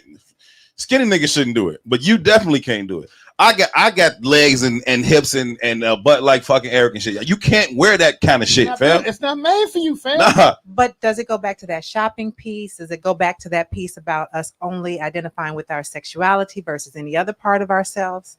It goes back to us not having no and identity. they're sexy, Ready Rock. It's cool. It goes back to us not having no identity, right? Period. Think about even the idea of a suit or a European cut, shit like that, right? Yeah. We'll ladies say the most attractive man is wearing a suit. But think about this, even if with our odes to Africa and shit, right? Do you have that same vision when you see a man walking through in kente cloth? No, because you don't value that shit. You value what the white man told you should value. I was kind of stuck on the suit. Like I don't know that I identify that the suit is the thing for me anyway. I don't want to paint with a broad brush, but you know how these narratives come about. It's about what has pervaded our own minds about our feelings of self, right? Yeah. Because if a motherfucker can come up to you and tell you that you are inherently more violent, right, or ignorant or whatever, and then you internalize that. Yeah. But let a motherfucker walk up to you and be like, "Boy, you ugly as shit." You fuck out of here. Me ugly? Hell no. Well, your mama ugly. Like you're not gonna take that, right? Because the motherfucker can't call you ugly, but motherfucker can call you ignorant and violent and stupid. Like and then you internalize that shit and act upon it. It's like, man, they internalize the ugly too. Yeah, I was wondering about that piece, but probably more so than anything else. But outwardly, we reject it though. I don't know if that's true. Which is why you got the surgeries. Which is why you got the enhancements. Which is why you have beauty salons on every fucking corner. I don't think we're rejected. I think we embrace that part of it too. And I find myself wondering, like in the context of relationship. Good point, but I'm saying like how we respond, like verbally, like hell no, I ain't ugly. You know what I mean? But you respond the same way about stupid. Though, I ain't stupid. I don't read, but I ain't stupid. At least there's enough of rejection inside that you're gonna say something outside, even if you got to process it on the inside. But us being willing to buy into that negative in the context of relationships. I hear sometimes how guys will be in a relationship with someone, a woman, and tell them how beautiful they are, but they're so used to not identifying. He can't think that. I got to put this hair on. I got to throw these nails on in order for him to, even though the brother's saying, no, I don't want all that. You're beautiful. And that then begs the question, in my opinion, who the fuck are you doing that for? Right? That's a great because question. Here I am, right? I'm the dude you with. Mhm. I'm fucking telling you, I don't like that, right? So who then are you doing that for, right? I don't think you're doing it for the attention of other men. I think that women are out here competing with other women. Like, I think that's what's going on here. Like, you competing with another woman. This ain't about your dude or any other dude. You're competing with other women for fucking this, what, though, bro? That's a great question to ask yourself. Mm-hmm. Like, who are you doing that for? Mm-hmm. Right? But the answer is the same as the problem with the relationships that we have. Mm-hmm. It's always for you. It's always this is your journey, right? It ain't for you or the next dude. She's dealing with whatever her internal makeup is to say, I need this to enhance my vision of myself. Right. And I don't think it's about the what other women at all. What I'm asking you is that standard based on who, though? That standard is based on whatever her internal traumas are. No, because if that were true, you would have a million different looks. You walk in any club in this motherfucking country, you're gonna see 4 different looks. But that's what's in the media. That's what I'm saying. It's not internal, but it's external. But it is internal. It is. It is internal. It's still an internal trauma, right? Because the media, i.e., the white narrative, is telling you what you should value. Yes. And you take and it in. Because you're not doing any fucking deep dives. External. That's what you value. Right. So I'm saying that it's not you deciding how you want to look. It is an external force telling you how you should look. But it's you identifying that this is what beauty is. Right. Because somebody told you what it is. Inside of you. But you're absorbing it because that's how you identify. This is what gets attention. So that's happening on the inside. Shit is trash. It shows up on the outside, but it's happening on the inside of how you process that. Yeah, that shit is trash. Like, and you know, if makeup and 1,700 feet of weave and 16 pounds of makeup and 20-inch nails, that's your shit, and eyelashes out to fucking across the street, if that's your shit, do your shit.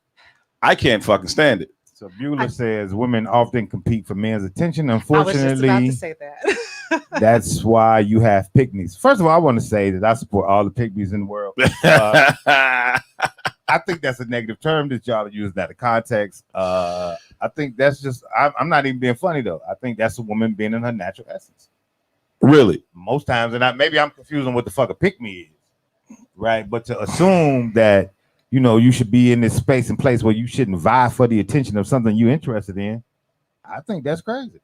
No, it's real, right? But I think that peacock feathers go out because he wants your ass to see I'm that nigga. I think that as long as it is in your natural state, right, then that's not being a pick me. This is who I am. These are my assets. I'm gonna use my assets to attract what I want. That's cool. But if I'm starting to flip my whole script, right, about who I am, you know what I'm saying? I'm a jean hoodie nigga most of the time. Now I like her, but she like fucking, you know, whatever the fuck. Now I start switching up to do that. Nah, I'm not putting myself on display. I'm becoming a whole nother motherfucker. Now I'm on some pick me shit.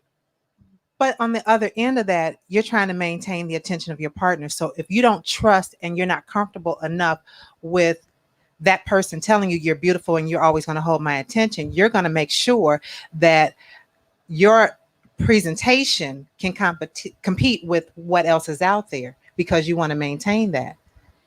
So I know, like right now, this brother's saying this is what's beautiful and I appreciate it. But when we go out to the lounge and 50 other women are dressed like Cardi B and Nicki and they got the hair and I can't compete with that. So I got to match up with that so I can maintain that brother's attention. That's my question. Why are you competing with that? I'm going to go to Beulah's comment where it says a pygmy says pygmy say what they think a man wants to hear. Right. So I wasn't even talking about it from the physical appearance type of presentation. I mean, so I think women, and I'm specifically talking to women, right? I think oftentimes y'all move kind of like a coven, right? Like y'all like a goddamn gang for real, right? It's like y'all are unified around an idea, and that becomes a fucking standard. And then some woman who jumps outside of that standard will be like, well, no, I ain't really fucking with that. And now she's a fucking pick me. But again, the fucking standards are not being created by us. So I don't see that person that steps outside of that standard as the pick me. I think that's the same motherfucker, because the standard itself is flawed, right? And I see this more with women than I do with men, right? Okay. Me and her talk all the time after these shows, and mostly on some. I be telling her all the time, that's some dumb shit. He'll tell you the truth, right? That's some dumb shit. You're doing dumb shit, right? We have these conversations damn near every day. I plead the And fifth. he'll say, you know what? I know I'm doing some dumb shit, but I'm gonna keep doing it. And I say, well, okay, since you appreciate, if you want to do dumb shit, I just go do your dumb shit. But I'm gonna tell you it's dumb shit. I'm not gonna hide behind no illusion of this idea being the right idea. Now, how you tend to deal with it, and he'll tell me the same thing. That's some dumb shit. Okay, I'm still run with my dumb shit. Right. But I know it's some dumb shit. Right. Y'all lie to yourself and be like, you right, Gary, it's not dumb shit. No, it's still dumb shit. It's still dumb shit. Dumb But shit. that level, I don't see, and maybe I'm not in tune with those in-depth female conversations. Mm-hmm. But from the outward vantage point, it's like y'all do some wild shit, and instead of calling each other on the wild shit, y'all just agree with the wild shit. So I don't know that we don't call each other on the wild stuff, but or just like in the scenario you just gave, I get it, but I'm still gonna do this. So you're gonna see this, even though I've already been called on it. So I can't say that we don't. And it depends. Like, what is my mindset compared to my sister's mindset? So she's gonna function in whatever space that is. If we're all functioning in the same mindset, then I have nothing different to offer. And that's a whole other piece to that. I just feel like if people are, being their genuine selves, then you will find your tribe, right? You will find your tribe. 100%. The universe will move in a way that brings your tribe to you. But if everybody's in here trying to be one of four motherfuckers, then everything is just out of balance, off kilter, and then the narrative gets to be co-opted and hijacked in a way that we don't know which way is up and which way is down. That's great observation. What is your genuine self? What is your genuine self when you never can turn your brain off? And that's why we can have those conversations where you can say, yo, that's fucking stupid. And I can say, I see 100% why you say that's fucking stupid. You're not wrong there, right? But this is me, right? This is where I'm at. This is what I'm on. And I'd be like, yo, I think this is fucking stupid. You'd be like, I can see why you say this is fucking stupid. This is me and this is what I'm on. You know what I'm saying? And that's okay, right? But there was a process with you guys becoming that comfortable with who you are. And I don't know that everybody gets a chance to go through that But process. you know what? You know what it came from, G? It was just we showed up as ourselves from day one. We didn't go through no long and I don't know process. if it is a process for men. I think we deal with friendships differently than women too. We often get to show up as we always show the fuck up as ourselves with our friendships with our men, with other men. It ain't never a presentation or. I know some fugazi ass niggas though, and they get, but they get ostracized in a certain fact. I know some fugazi ass niggas. When you talk about genuine, authentic friendships between men who are in their proper polarity, you just show up and you just be you. And if that's gonna link, then that's gonna link. And so me and two met, you know 6-7 years ago, whatever the fuck it was, and it was like the day I met him, he was the motherfucker that he is sitting right there, and so was I. And that shit just works, whatever. And then you can say what you want. I can say what I want. You know what I'm saying? And that happens the same way with the sisters. But the difference is, and it happens differently with men. You're talking about men's relationship with men, but sometimes when men are outside of their space with their men, like outside of the cave where there's some women at, you can't tell me you haven't seen some of your brothers flip. Like all of a sudden, their look is, oh, I'm about the suit and tie. Oh, I'm about the whatever else. Yeah, and I mean, and so the women do the same thing. Sometimes it just depends on how comfortable, how deeply rooted your love of self is, and how comfortable you are with just broadcasting that. Like, F whatever else happens, like this is me, and I love being me. And if nobody else shows up, it's okay. I can't not love me. I'm a live and die with the decision that I'm gonna pick. You know what I'm saying? And I'm okay with it. I can take whatever comes from that. You know what I mean? Like, you know what I'm saying? And it's just like, when motherfuckers can't, that's when you see the waffling. That's when you see, oh, I was this motherfucker yesterday, I'm gonna be this motherfucker today. I tell people all the time, listen, you might not like me today, but I can guarantee you I will be the same person tomorrow. So, let that sizzle in your spirit, as the comedian dudes, Country Wayne. Like, you know what I'm saying? Like what? I don't have no desire, nor do I even think I have the ability to fake it like that. I just a lot of energy. Fuck that, fam. Like, this is me. This is how I'm coming. right? How you see me talk on this show, if you see me outside, you'll see me talk the same way. You know what I'm saying? You'll see me the same fucking way from the streets to the suites. I am the same motherfucker. And that's fair. And God willing, that's I where ain't we're the same supposed motherfucker every day. God willing, I'm grown, right? Sure, what I I want to be a do- better version of me, but still me. But even in that growth, I'm gonna show up authentically. Is Right. all I'm saying. Right. And that comes from a deeply rooted space of self-love and knowing who you are. But are we spending time knowing who we are? We don't even identify with the fact that we're Black. That's why we try to copy something else. Pull up that That's Ray not Black. Thompson comment. Ray is the smartest human being in all of Chicago. Shout out to Ray Thompson. Yeah. So Ray says, Alright. when the world is full of Gardis just got pissed off. I felt it. Gardis is number 2. I felt it. I felt it in Gardis' spirit when you said it. I just felt it. It came from me from across the city. I felt Gardis like, ugh. Gardis be knowing shit. And there's no disrespect to being number 2. Both of these motherfuckers Come on. geniuses. Come on. But Ray says, when the world is filled with distractions, getting in touch with your genuine self, one must almost go off the grid for 3 to 6 months and really take a deep ass dive. Mm. I don't know about going off the grid, but I agree with that. You gotta I think unplug. We so full of distractions that So no time you for have verses. no clarity on who the fuck you are. You know what I mean? Gardis, give me a thumbs up or thumbs down if you felt just And- a and- little bit of a way when he said And that the shit. distractions are all the same. I see him distractions. laughing and shit. We're all amused and entertained by the same bullshit. Mhm. Yes. That's why that's why I struggle with where's the diversity in thought and ideas, right? So yeah, I'm not watching verses, right? And motherfuckers be looking at me like, you don't watch verses? Motherfucker, you read? No, and nobody's offended by that. part. nobody offended by Nobody not cares reading. about that. But you ain't watched the fucking But I- Gucci Man, When and the last time you we ain't watched picked up a the book, Bow man? Wow and Soulja Boy battle versus. I don't give a fuck. But again, right? But that's how America works too. That's That's why real. I always say it's no sign of sanity to fully assimilate into To the insane same culture. society. Yeah. But we are fully assimilating. And trying harder to assimilate every day. What happens to the pain piece though? So why do we do that? Is that me checking out the only way that I have a little bit of peace, a little bit of joy? Like I don't want to deal with my Are you stuff. checking out though, or are you checking in? Okay, Because checking. there lies the goal of America, right? America thrives on abundance and luxury and bullshit. The sales of this kind of culture, the sale of this kind of idea. So when you opt out of that, you're the anomaly. Mhm. Everybody else is opting in. It's this whole kind of culture of aspiration when don't nobody really got shit. So you make all your value sets based on these aspirational ideas while you living in the motherfucking crib eating ramen noodles every night. Mm. Not true abundance. Get the fuck out of here, Mm.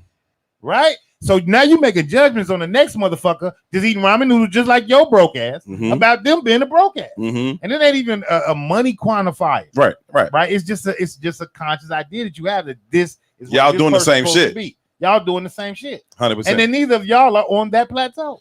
Gardis smart ass found a smart way to even respond to that. He said, "There's an old saying about mental development. If you're the smartest person in the room, find another room." which is a backdoor way of saying, "Yes, I was tight about that." That's really what he's really saying. That's is, really what he's saying is Gardis be doing shit. Gardis be knowing shit. You know what I'm Gardis be saying? knowing shit. Now you was on point for real. That what you just said was 100% on point. I could not agree more. I do want to just briefly throw this caveat in there. I seen the video on Instagram today, man. This little girl, man. Most adorable shit I seen on Instagram, certainly today. Put the money in a thing. Nah, I ain't see that. You could tell me what that was, but you mentioned the ramen noodles, right? So it's a father. He inside the screen door. His daughter's a little girl, 3-4 years old, right? She outside the screen door. He's like, "You see this shit right here?" He's like, "I tried to tell her to come inside before she wouldn't come inside. Now he got a fork of ramen noodles just dangling off the thing. She's at the screen door like this." With a whole motherfucking face pressed up against the screen, like trying to eat the motherfucking noodles. He like, "See, now she want to come inside." Her mom in the background, like, "Open the door, let her in. She hungry." He like, "No, I told her to come inside 5 minutes ago." Like, you know what I'm saying? Transaction. Right. Oh, you got noodles now. But that reminds me of that line from What's Love Got to Do with It? When Ike told Tina, "Oh, so and so paying you, and now you can open your mouth and sing." So, People open their mouth for money or food. and I guess Yeah, you see, I played that with real cool. That shit went right over my head. That's funny. but then you have the option of what truly feeds you. So Yeah. it doesn't have to be about the money or the food. There are other things that can feed you quite well. RO Double still sending kites from the pokey. She is getting these kites out regardless. That's a key statement, though, Jules. what really feeds you. Mm. And I don't think the vast majority of have any idea of what really feeds us. But at our core, at our essence, I think what really feeds us is love. And I think everything that we do is in opposition of that core energy. Yeah. Right? So we chase materialism. Ain't nothing you buy gonna love your ass back. Period. That's why you're gonna need a new one every year. Period. Because you're assuming or confusing yourself with the idea of being fulfilled by having stuff because everybody else appreciates stuff. Right. So that ain't about love, it's about ego. Mm-hmm. I'm the shit. Mm-hmm. I'm stunting on you niggas because I got the 2021. Mm-hmm. This nice new big house is gonna get on you niggas because I got real the regular soon. soon. Or I'm stunting on you niggas because I got this nice big house. But internally, you emptied in the motherfucker. But why did you have to stunt? So it kind of reminds me of a lyric in a Beyonce song, "The best revenge is your paper." But why do we need revenge? Because something happened in our connection, our relationship. You don't feel whole. But something happened the way we relate that made me feel like I got to get back at you for something. So if we were healed, hold, and connected in the first place, maybe my stuff wouldn't have mattered. So that's what that real piece is. You get when you don't need to seek revenge no more. You don't need to get revenge no more. That's real fucking peace. Like, you know what? You did me bogus. That shit was fucked up. That shit hurt for a minute. I got over it. Yeah. I don't need to get you back. I don't need nothing bad to happen to you. The universe gonna get you. Karma is a bitch. I don't care what karma is. I'm cool. Yep. That's peace. But I want to challenge that though. Right? I think we need to have a change in our understanding in general. Pain is good. Pain is your friend. Mm-hmm. Right? They didn't do you bogus. This was part of the journey to make you become who you're supposed to become. They did you a favor. And you get it's to that. It's a change in perspective. After you realize that, though, you do get to that place after you realize that. But that's why I shit on therapy. That's why when you have that shitty relationship, and I always say this, that's why I want to get into this Carrie Hilson shit too. Because it's kind of, she articulates some shit very well. And motherfuckers be like, oh, this is an epiphany. But no, it's really some stupid shit. But because we that ignorant, we don't go deeper than surface, right? So if somebody can articulate a message, whether it's ignorant or not, we usually be like, yeah, that makes sense. Because you ain't reading books, you watching verses. It's real shit. We got to change our philosophy, G, right? And our pain exposure is part of the process. There is no testimony without a motherfucking test. You don't beam up no fucking where. That's for Star Trek only. Beam me up, Scotty. Right? You have to, the journey is where the value is found. It's not in the fucking destination. It's the journey, right? Motherfucker wake up today and go to the league. He's not gonna appreciate being in the league. All that work. Nor is he gonna succeed. Nor is he gonna succeed. But all that work you put forth makes the destination valuable. It's the work. It's the work that makes the shit valuable. That's why when you get old and you retire, you done worked all your fucking life. Oh, I can't wait to retire. As soon as the people retire, they die 6 months later. Because you ain't doing shit. But it's part of the journey. And that's one of the things, what I appreciate about what you just said, it reminds me of a piece where we fall out of line with each other as men and women. Instead of looking at that experience you had with the brother or the sister and saying, I really learned something from that. I grew from that. Yes, it was painful. Thank you for that. We turn around and say, he ain't shit. She ain't shit. And really, he might not be shit. Look at you cursing and shit. He might not be shit. She might not be shit either. But they was just a reflection of yo ain't shit. And you ain't learned the lesson yet. So your dumb ass finna be ain't shit part 2. Because you ain't learned the lesson. No, that's real. You finna have a whole goddamn track meet of ain't shits. You finna do it again until you learn the lesson. Ain't shits until you learn that your ain't shit is what the universe is trying to teach you about. No, that's real and it's powerful. And I've come to understand that a little bit more and more, with each passing day. And some of it I still kind of push back against, but some of it I understand quite clearly and I agree with. So everybody's on their own spiritual journey. What's that you got?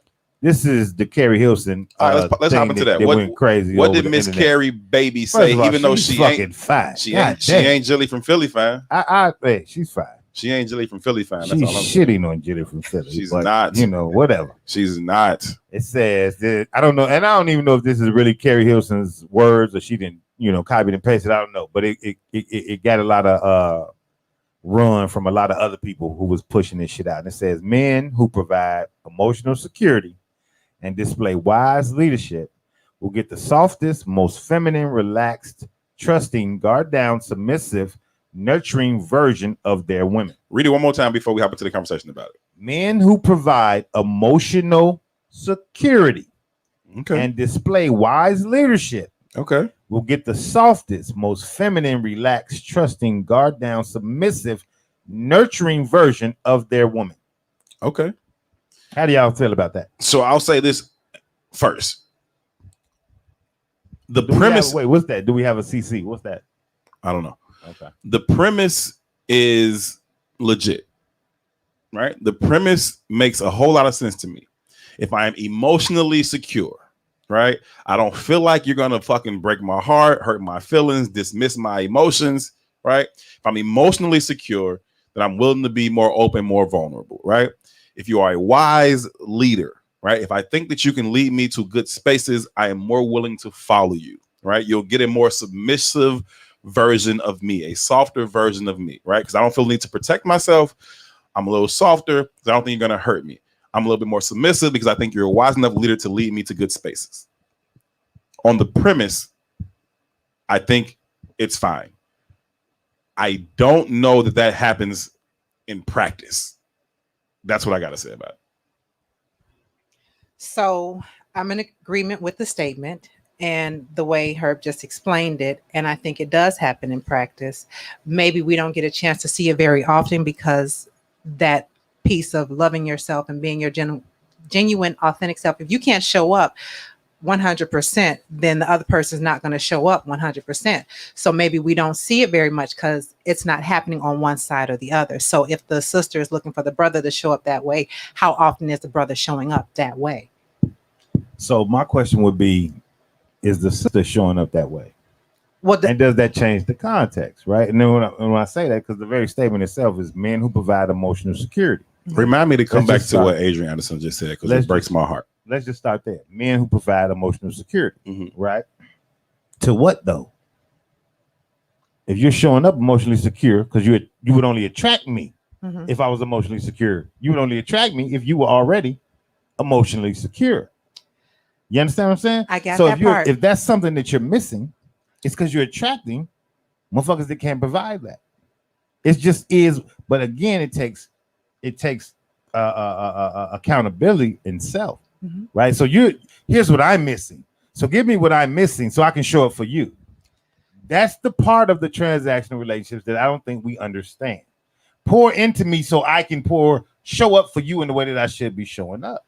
So when you are, and that's exactly what happens. But what you're getting poured is what you are. So if you got an emotionally insecure motherfucker, it's because that's what you are. I get what you're saying. And I wasn't talking about it from the point that there's something missing. I was talking about the point where two people show up, they're healed and whole, ready to deal. It reminds me of the conversation we had when Q was on. Healed, whole, ready to deal.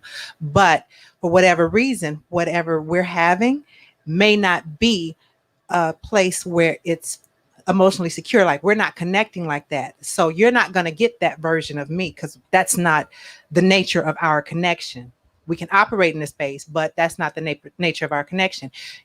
You have to create this space that says, okay, it's us. And I'm going to drop all those walls. And that's different.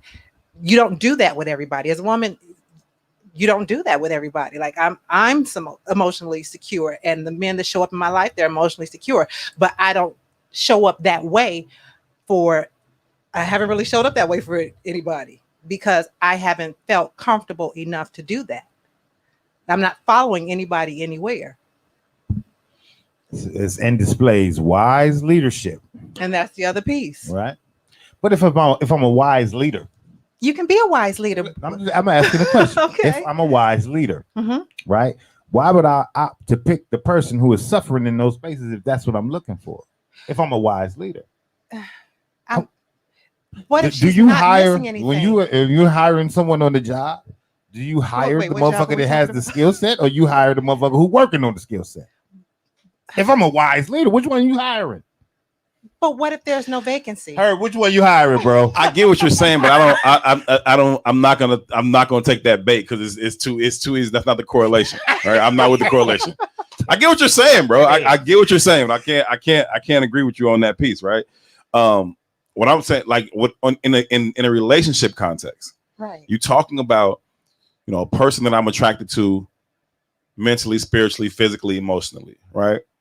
And then I want to lead this person. Somebody's leading this relationship, right? It's a co management situation, but somebody's kind of taking the lead on this thing. And what Carrie is saying, that a woman would be more likely to follow your lead if she felt secure, one, that you aren't going to hurt her, but also convinced that you are a person worth fucking following. I'm not missing that point, Mm-hmm. right? But the man that does those things is not going to show up for the woman who's lacking those things. As a wise leader, I'm not choosing the motherfucker who's suffering from whatever those traumas are. I don't think she said she was. I didn't hear that. I know didn't hear she's any not lack. saying that. They don't never say that. Right. You ain't never going to the job interview and say, I don't have these skill sets. Right. But here's the thing. There are a number, let's deal with it from the context of a job.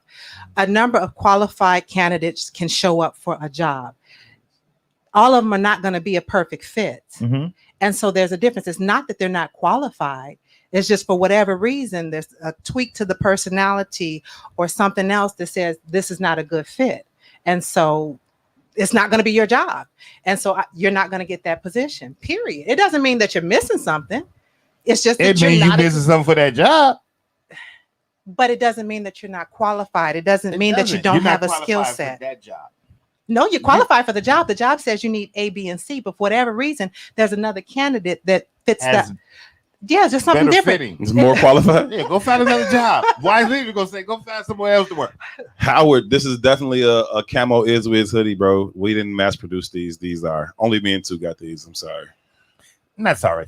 I am sorry because Howard has literally gotten one of everything we've ever put out, and so we ain't put these out. This is so femininity does not exist on its own without being led. Great question. I would say femininity does exist, period. It's not about a leadership piece. I think the part of that statement was about the most feminine version of that woman. And it doesn't look the same for all women. Motherfuckers. I'm sorry. I'm having a conversation with Howard right now. Y'all continue. Y'all go ahead with the conversation. So it always exists. And like you always say, women operating in their proper polarity. It always exists. It just shows up differently given certain circumstances. Sometimes my femininity might look cohesive, right? So if you're not getting then the energy isn't cohesive. You're trying to fit a square peg in a round hole and not acknowledging it is your ass that got the square peg. So there are two pieces to this conversation too. There's one piece where people are missing stuff, and then there's another piece where people have stuff. It's just not a good match. I'm not disagreeing. go match your ass up with the person who doesn't have wise leadership. The wise leadership. No, I'm talking about the sister having wise leadership and being completely secure and so forth. Like, okay, so I'll say this about me. I have those qualities, and I've had men show up in my life that had those qualities, but for whatever reason, that extra piece might have been missing. So I didn't choose them to be my leader.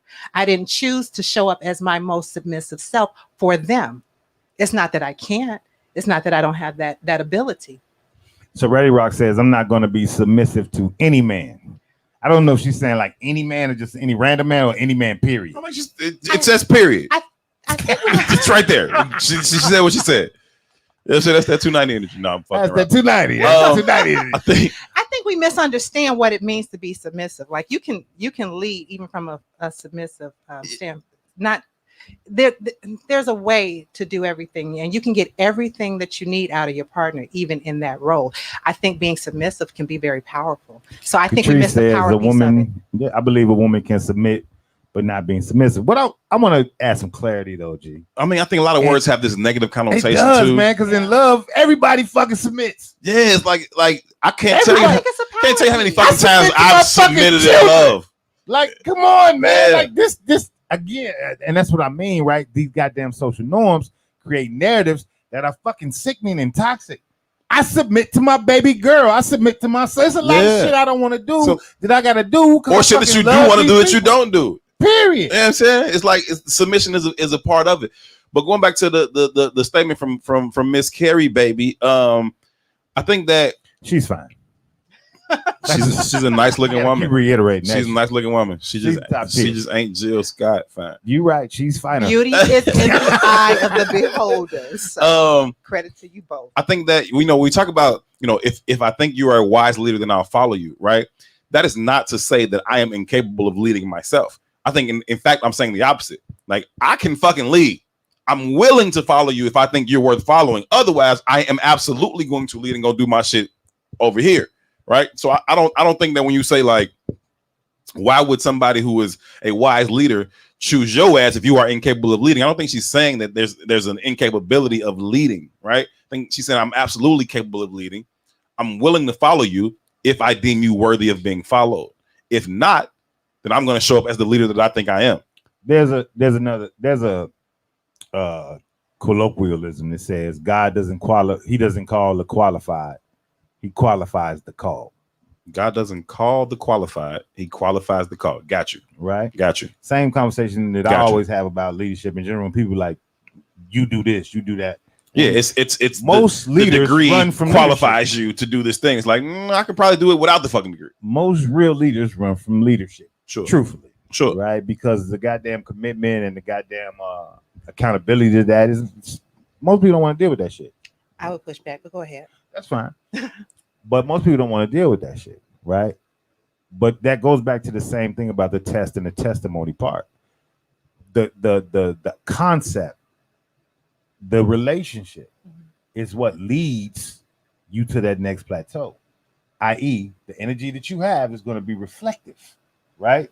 So partners could be indiscriminate, don't matter, right? The universe is leading you towards your path, towards your journey, to you to be your complete self, leader, mastering yourself. Yes. Right. So I don't give a shit what your ask is. It don't matter what your ask is. The only thing that's ever showing up for you is what you are, not your aspiration, what you are.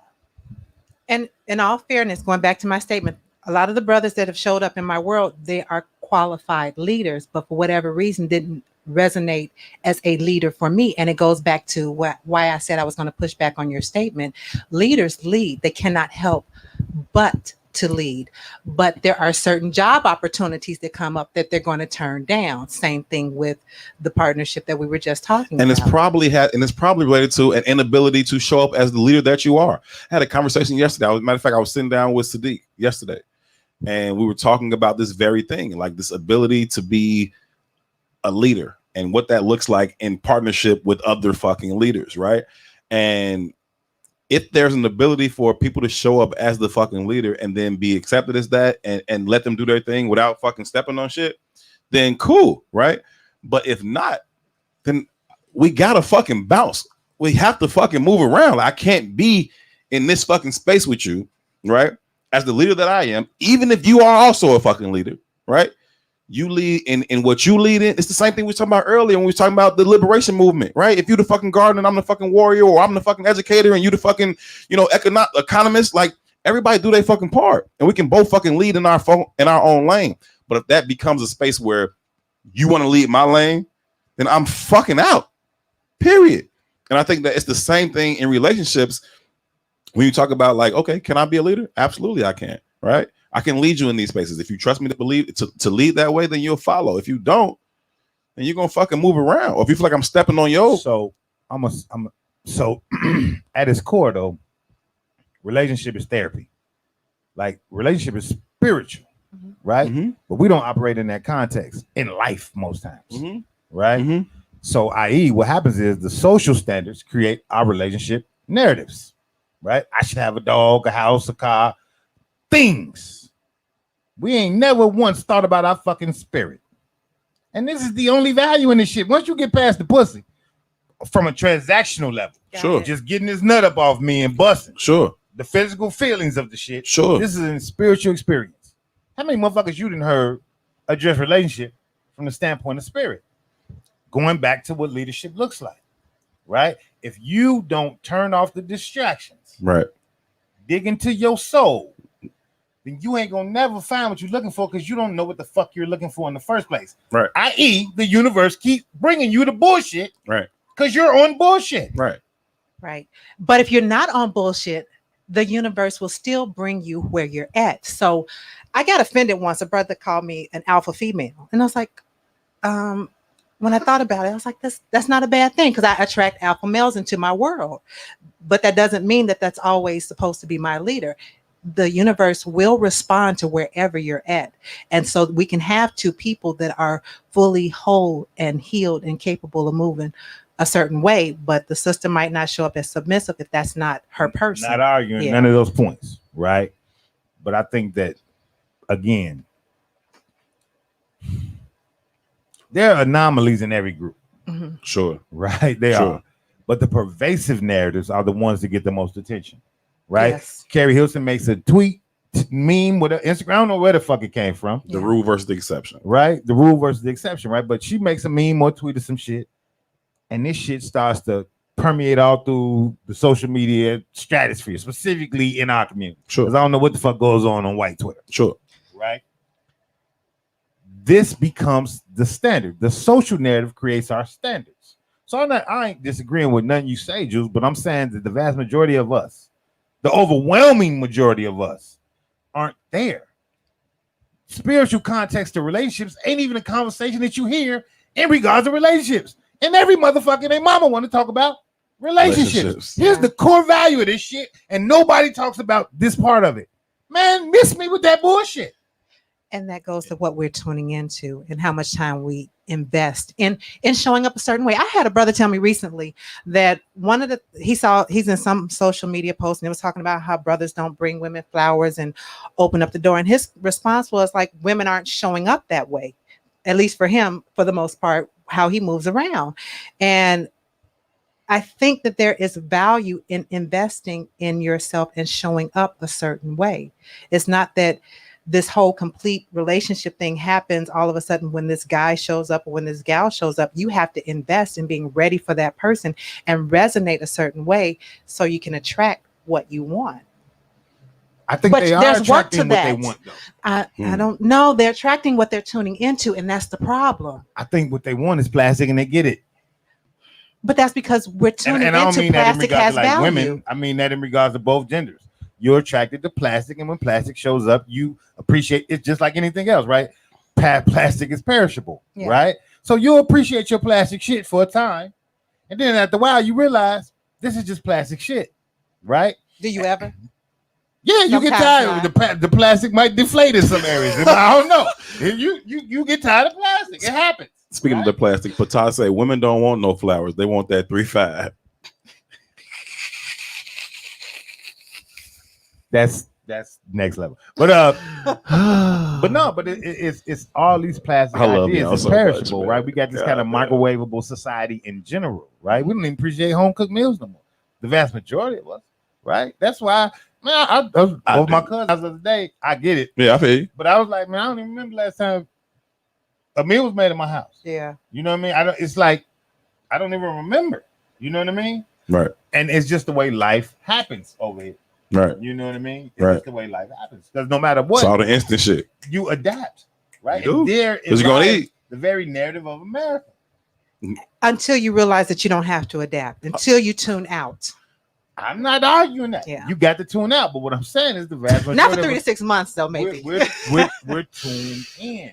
So these pervasive narratives become narratives that are always adapted to capitalist, materialistic, transactional constructs, and all that comes from and then that shit mindset. Becomes the standard. And then you say, well, I don't feel like I'm getting fulfilled. You're not pouring into me emotionally, motherfucker, because you don't have no emotions. You're not tapped into your emotions. What the fuck you expect me to do for you? Hey man, well, people why do y'all act into like this, What man? happened there? ROW said flowers and the 3-5. Okay, BT say technically that's a flower too. Ashley Jill say both of them. Why y'all act like this, man? But I just thought it was interesting because people took the Carrie Hills and she was like, "Oh, it's so deep." It ain't though. It's just we that shallow. But any woman that got more than 3 restaurants saved in her phone, like numbers saved in her phone. I told you the other day, right? I told you the other day I love the hood movies, right? I was watching one of the not the hood movies. the B level, C level fucking movie. Yeah, Because Menace to Society is a hood movie. It ain't, no, it ain't the I'm bullshit you be talking about watching. you shot this shit off Right, your iPhone. right, I love that right, shit. right. Love, I can't have a dig for that. A nigga walk past the screen and shit. Like, Them kind of movies. Love that shit. Specifically the ones out of Detroit by Murder Pack. So I'm watching the Murder Pack movie last night. And it was like the cost of love, the price of love or some shit. Dope boy, low level dope boy. yeah. Finds this meets this chick who's dealing with a high level dope boy. She's missing something though. Okay. Right? So the high level dope boy, he fucking that thing in Detroit, which is probably 5 people, right? So she's offended by the fact that he fucking everything in Detroit. She won't leave though, because he's providing her lifestyle that's comfortable, right? Gino say, what's his name again? Murder Pain. Right. Right? She meets up with the low-level dope boy. He's entertaining, he's funny. She feels some level of connectivity to him spiritually. Okay. He's feeding a different part of her, right? She goes back to the motherfucking her little coven of women and says, you know, I got this little low budget nigga I'm liking. They sit down and have a meeting. Let's say it's 10 women in the room. Okay. Bitch, what's your problem? You got this high level dope nigga, you run around with this poor ass motherfucker, you crazy, right? Again, so they going through the whole process or whatever, you know, and she's realizing You know which one of the Murder Pain movies this is? Ready Rock asked. the cost of love. And clearly you and Gino was already on the same wavelength. He was ahead. Go ahead, finish. What, with the Murder Pack. Yeah, y'all was on the same wavelength. That's all. Go ahead. It's the shit. That's y'all You don't know, bloodline. it's the shit. That's y'all bloodline linking up. Shit, just the shit. But I've lost my train of thought. I'm sorry. But it's No, you're reflective talking of about the women kind of being in the energy. room telling her you crazy. Yeah, they in this having this conversation. It's the cover of like, bitch, what you mean? He make you feel this way. You know what make me feel that way? Getting the motherfucking wontons from Benny Hurd. You know what make me feel that way? Having these rep, you know, it's real shit. So it matters. Right? One thing my old man told me this shit when I was a shorty. He was like, man, look, you spend $5,000 a year on a woman, you'll never have a problem about it. Not 5,000. ever, right? He just said you gotta creatively spend the $5,000. Now he was an old nigga, so I'm gonna adjust for inflation. Right? So I'm gonna say $10,000, Okay. right? And when you think of it like that, it's like, let me randomly take your ass on a trip. Let me randomly take your ass to Benny Han to get the wontons.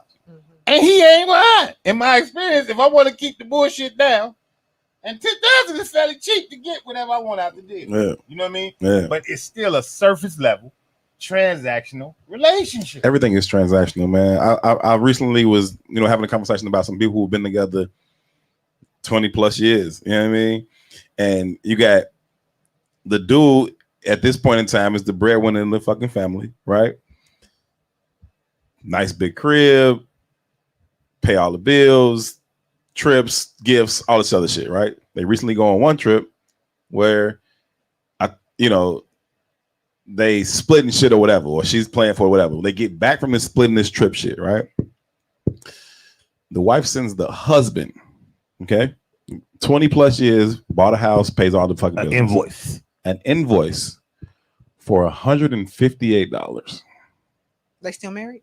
You feel me? I'm just asking. This is also why Kevin Samuels is so popular. You feel me? He's speaking to that energy. So for us to sit here and deny, $158? No, Shorty, I put you in this $500,000 crib. I pay every fucking bill in this motherfucker. But that's the value. You send me an invoice. You email me a fucking invoice for $158. The $500,000 crib is though, and that's where we are, G. It ain't the value. We're done. My rims was the value. We're fucking done. My car logo was the value. Listen, but that goes back to that scarcity mindset, because apparently I'm still coming from a mindset of it's not enough. So I got to make sure I got to have all that there is. But that goes back to us buying into other people's. It's fear, system. G. But all that is fear, right? The whole thing about this shit, loyalty, trust, all those shit are fear-based ideas. Mm-hmm. You got to be loyal to me because I'm scared if you ain't. That's the only reason trust matters in any relationship. I'm scared of what you're going to do if I'm not around. It's all fear-based. Break it down. Help me understand. So for me, I value trust, and it's not from a fear base. I want to know that I can rest in you. Like I don't want to have to. But that's not me being if I can rest in you because of.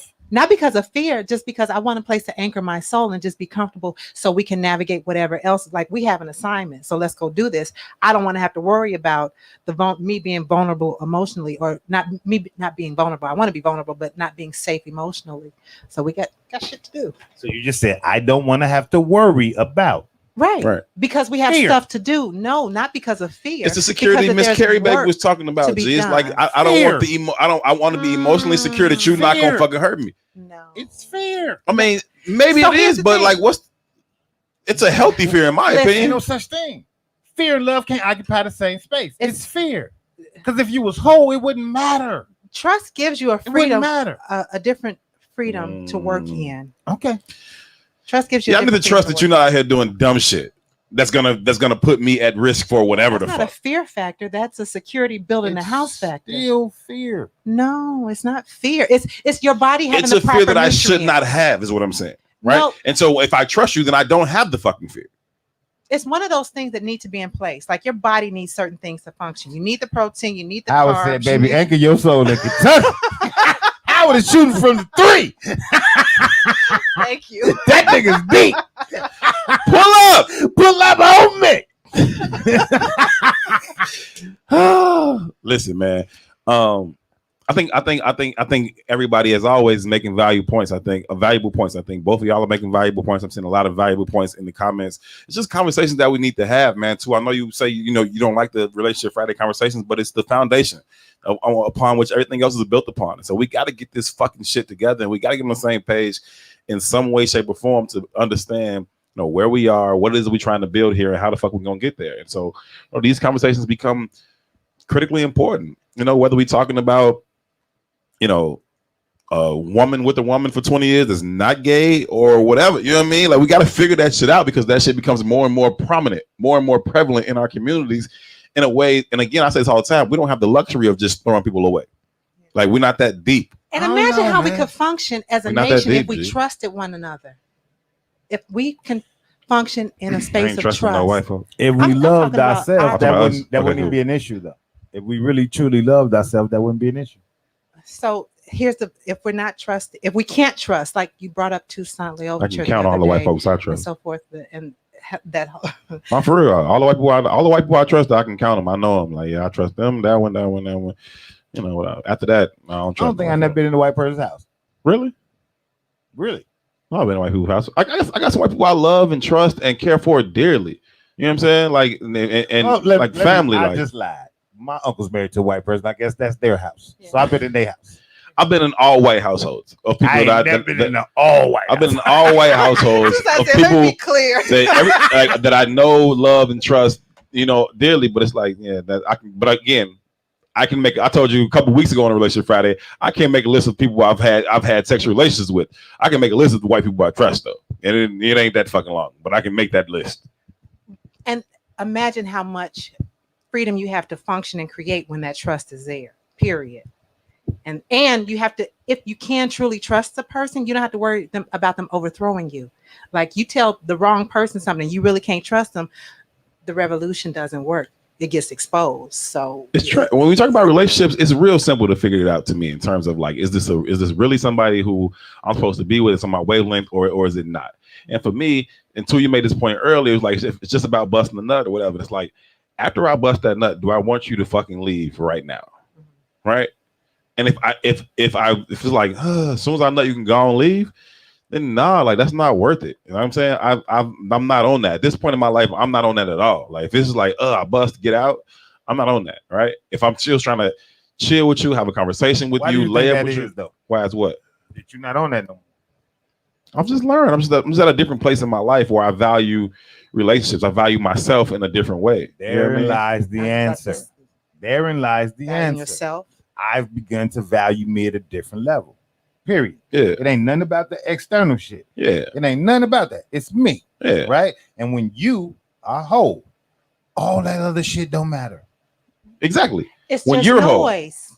Yeah, so all that other stuff can continue to play, and it won't affect us the way it is when we value ourselves and love ourselves. And that's why we got to check out and spend more time cultivating our knowledge of self and love of self. And then it changes, right? It was a point in my life like, well, you want to fuck me, I want to fuck you too. That's cool. Busting that, please go away. Right? I want to fuck you. I want to fuck you too. Yes.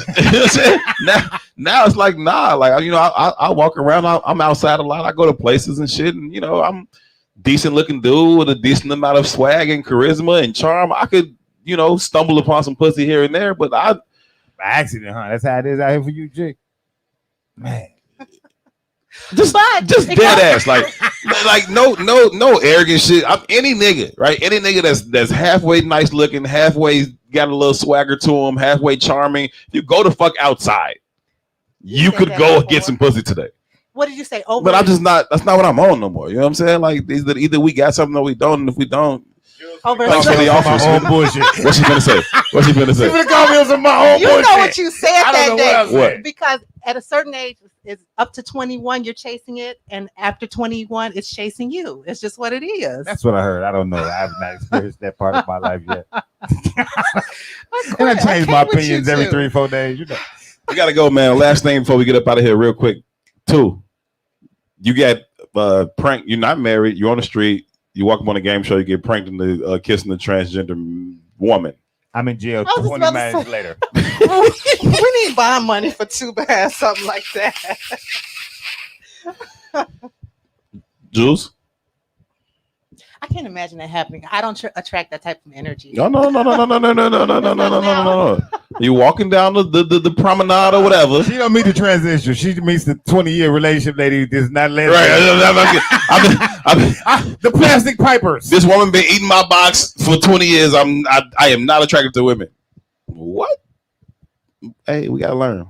Salute to the plastic pipers, man. Plastic pipers. Is that what we call them? All power to the plastic pipers. Put that on a t-shirt. Plastic pipers. We gotta go, man. Thank y'all so very, very much for tuning in to this Friday edition, this Relationship Friday edition of I Said What I Said. We'll be back here on Monday. Man, listen, I just want to take a quick second, man, to just thank y'all. I'll be back here on Monday. For clarity's sake. Herb won't be back here on Monday. We will be back here on Monday. I'll believe it when I see it. Please leave that alone, okay? I am submitting right now. I'm being submissive, and I want you to leave that alone.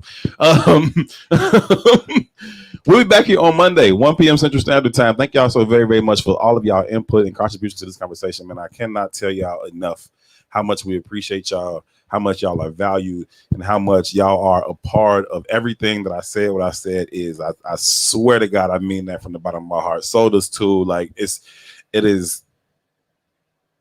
We talk all the fucking time. I could talk to this nigga any fucking where. Like y'all being here is the reason that we had this conversation here. Thank y'all so very, very much for continuing to be a part of it. We truly, truly appreciate y'all. Y'all are as much a part of this Is Wiz family as we are. We count ourselves as 2 members of the same family y'all in, and we thank y'all for it. What's up, too? Never mind. You was finna say something? No, I was trying to read something. Never mind. All right, cool. We finna go plastic pipers. I'm still in that. BT said. Salute to all the plastic pipers. Salam alaikum. Salute to the plastic pipers, man. Y'all be good to each other. Peace.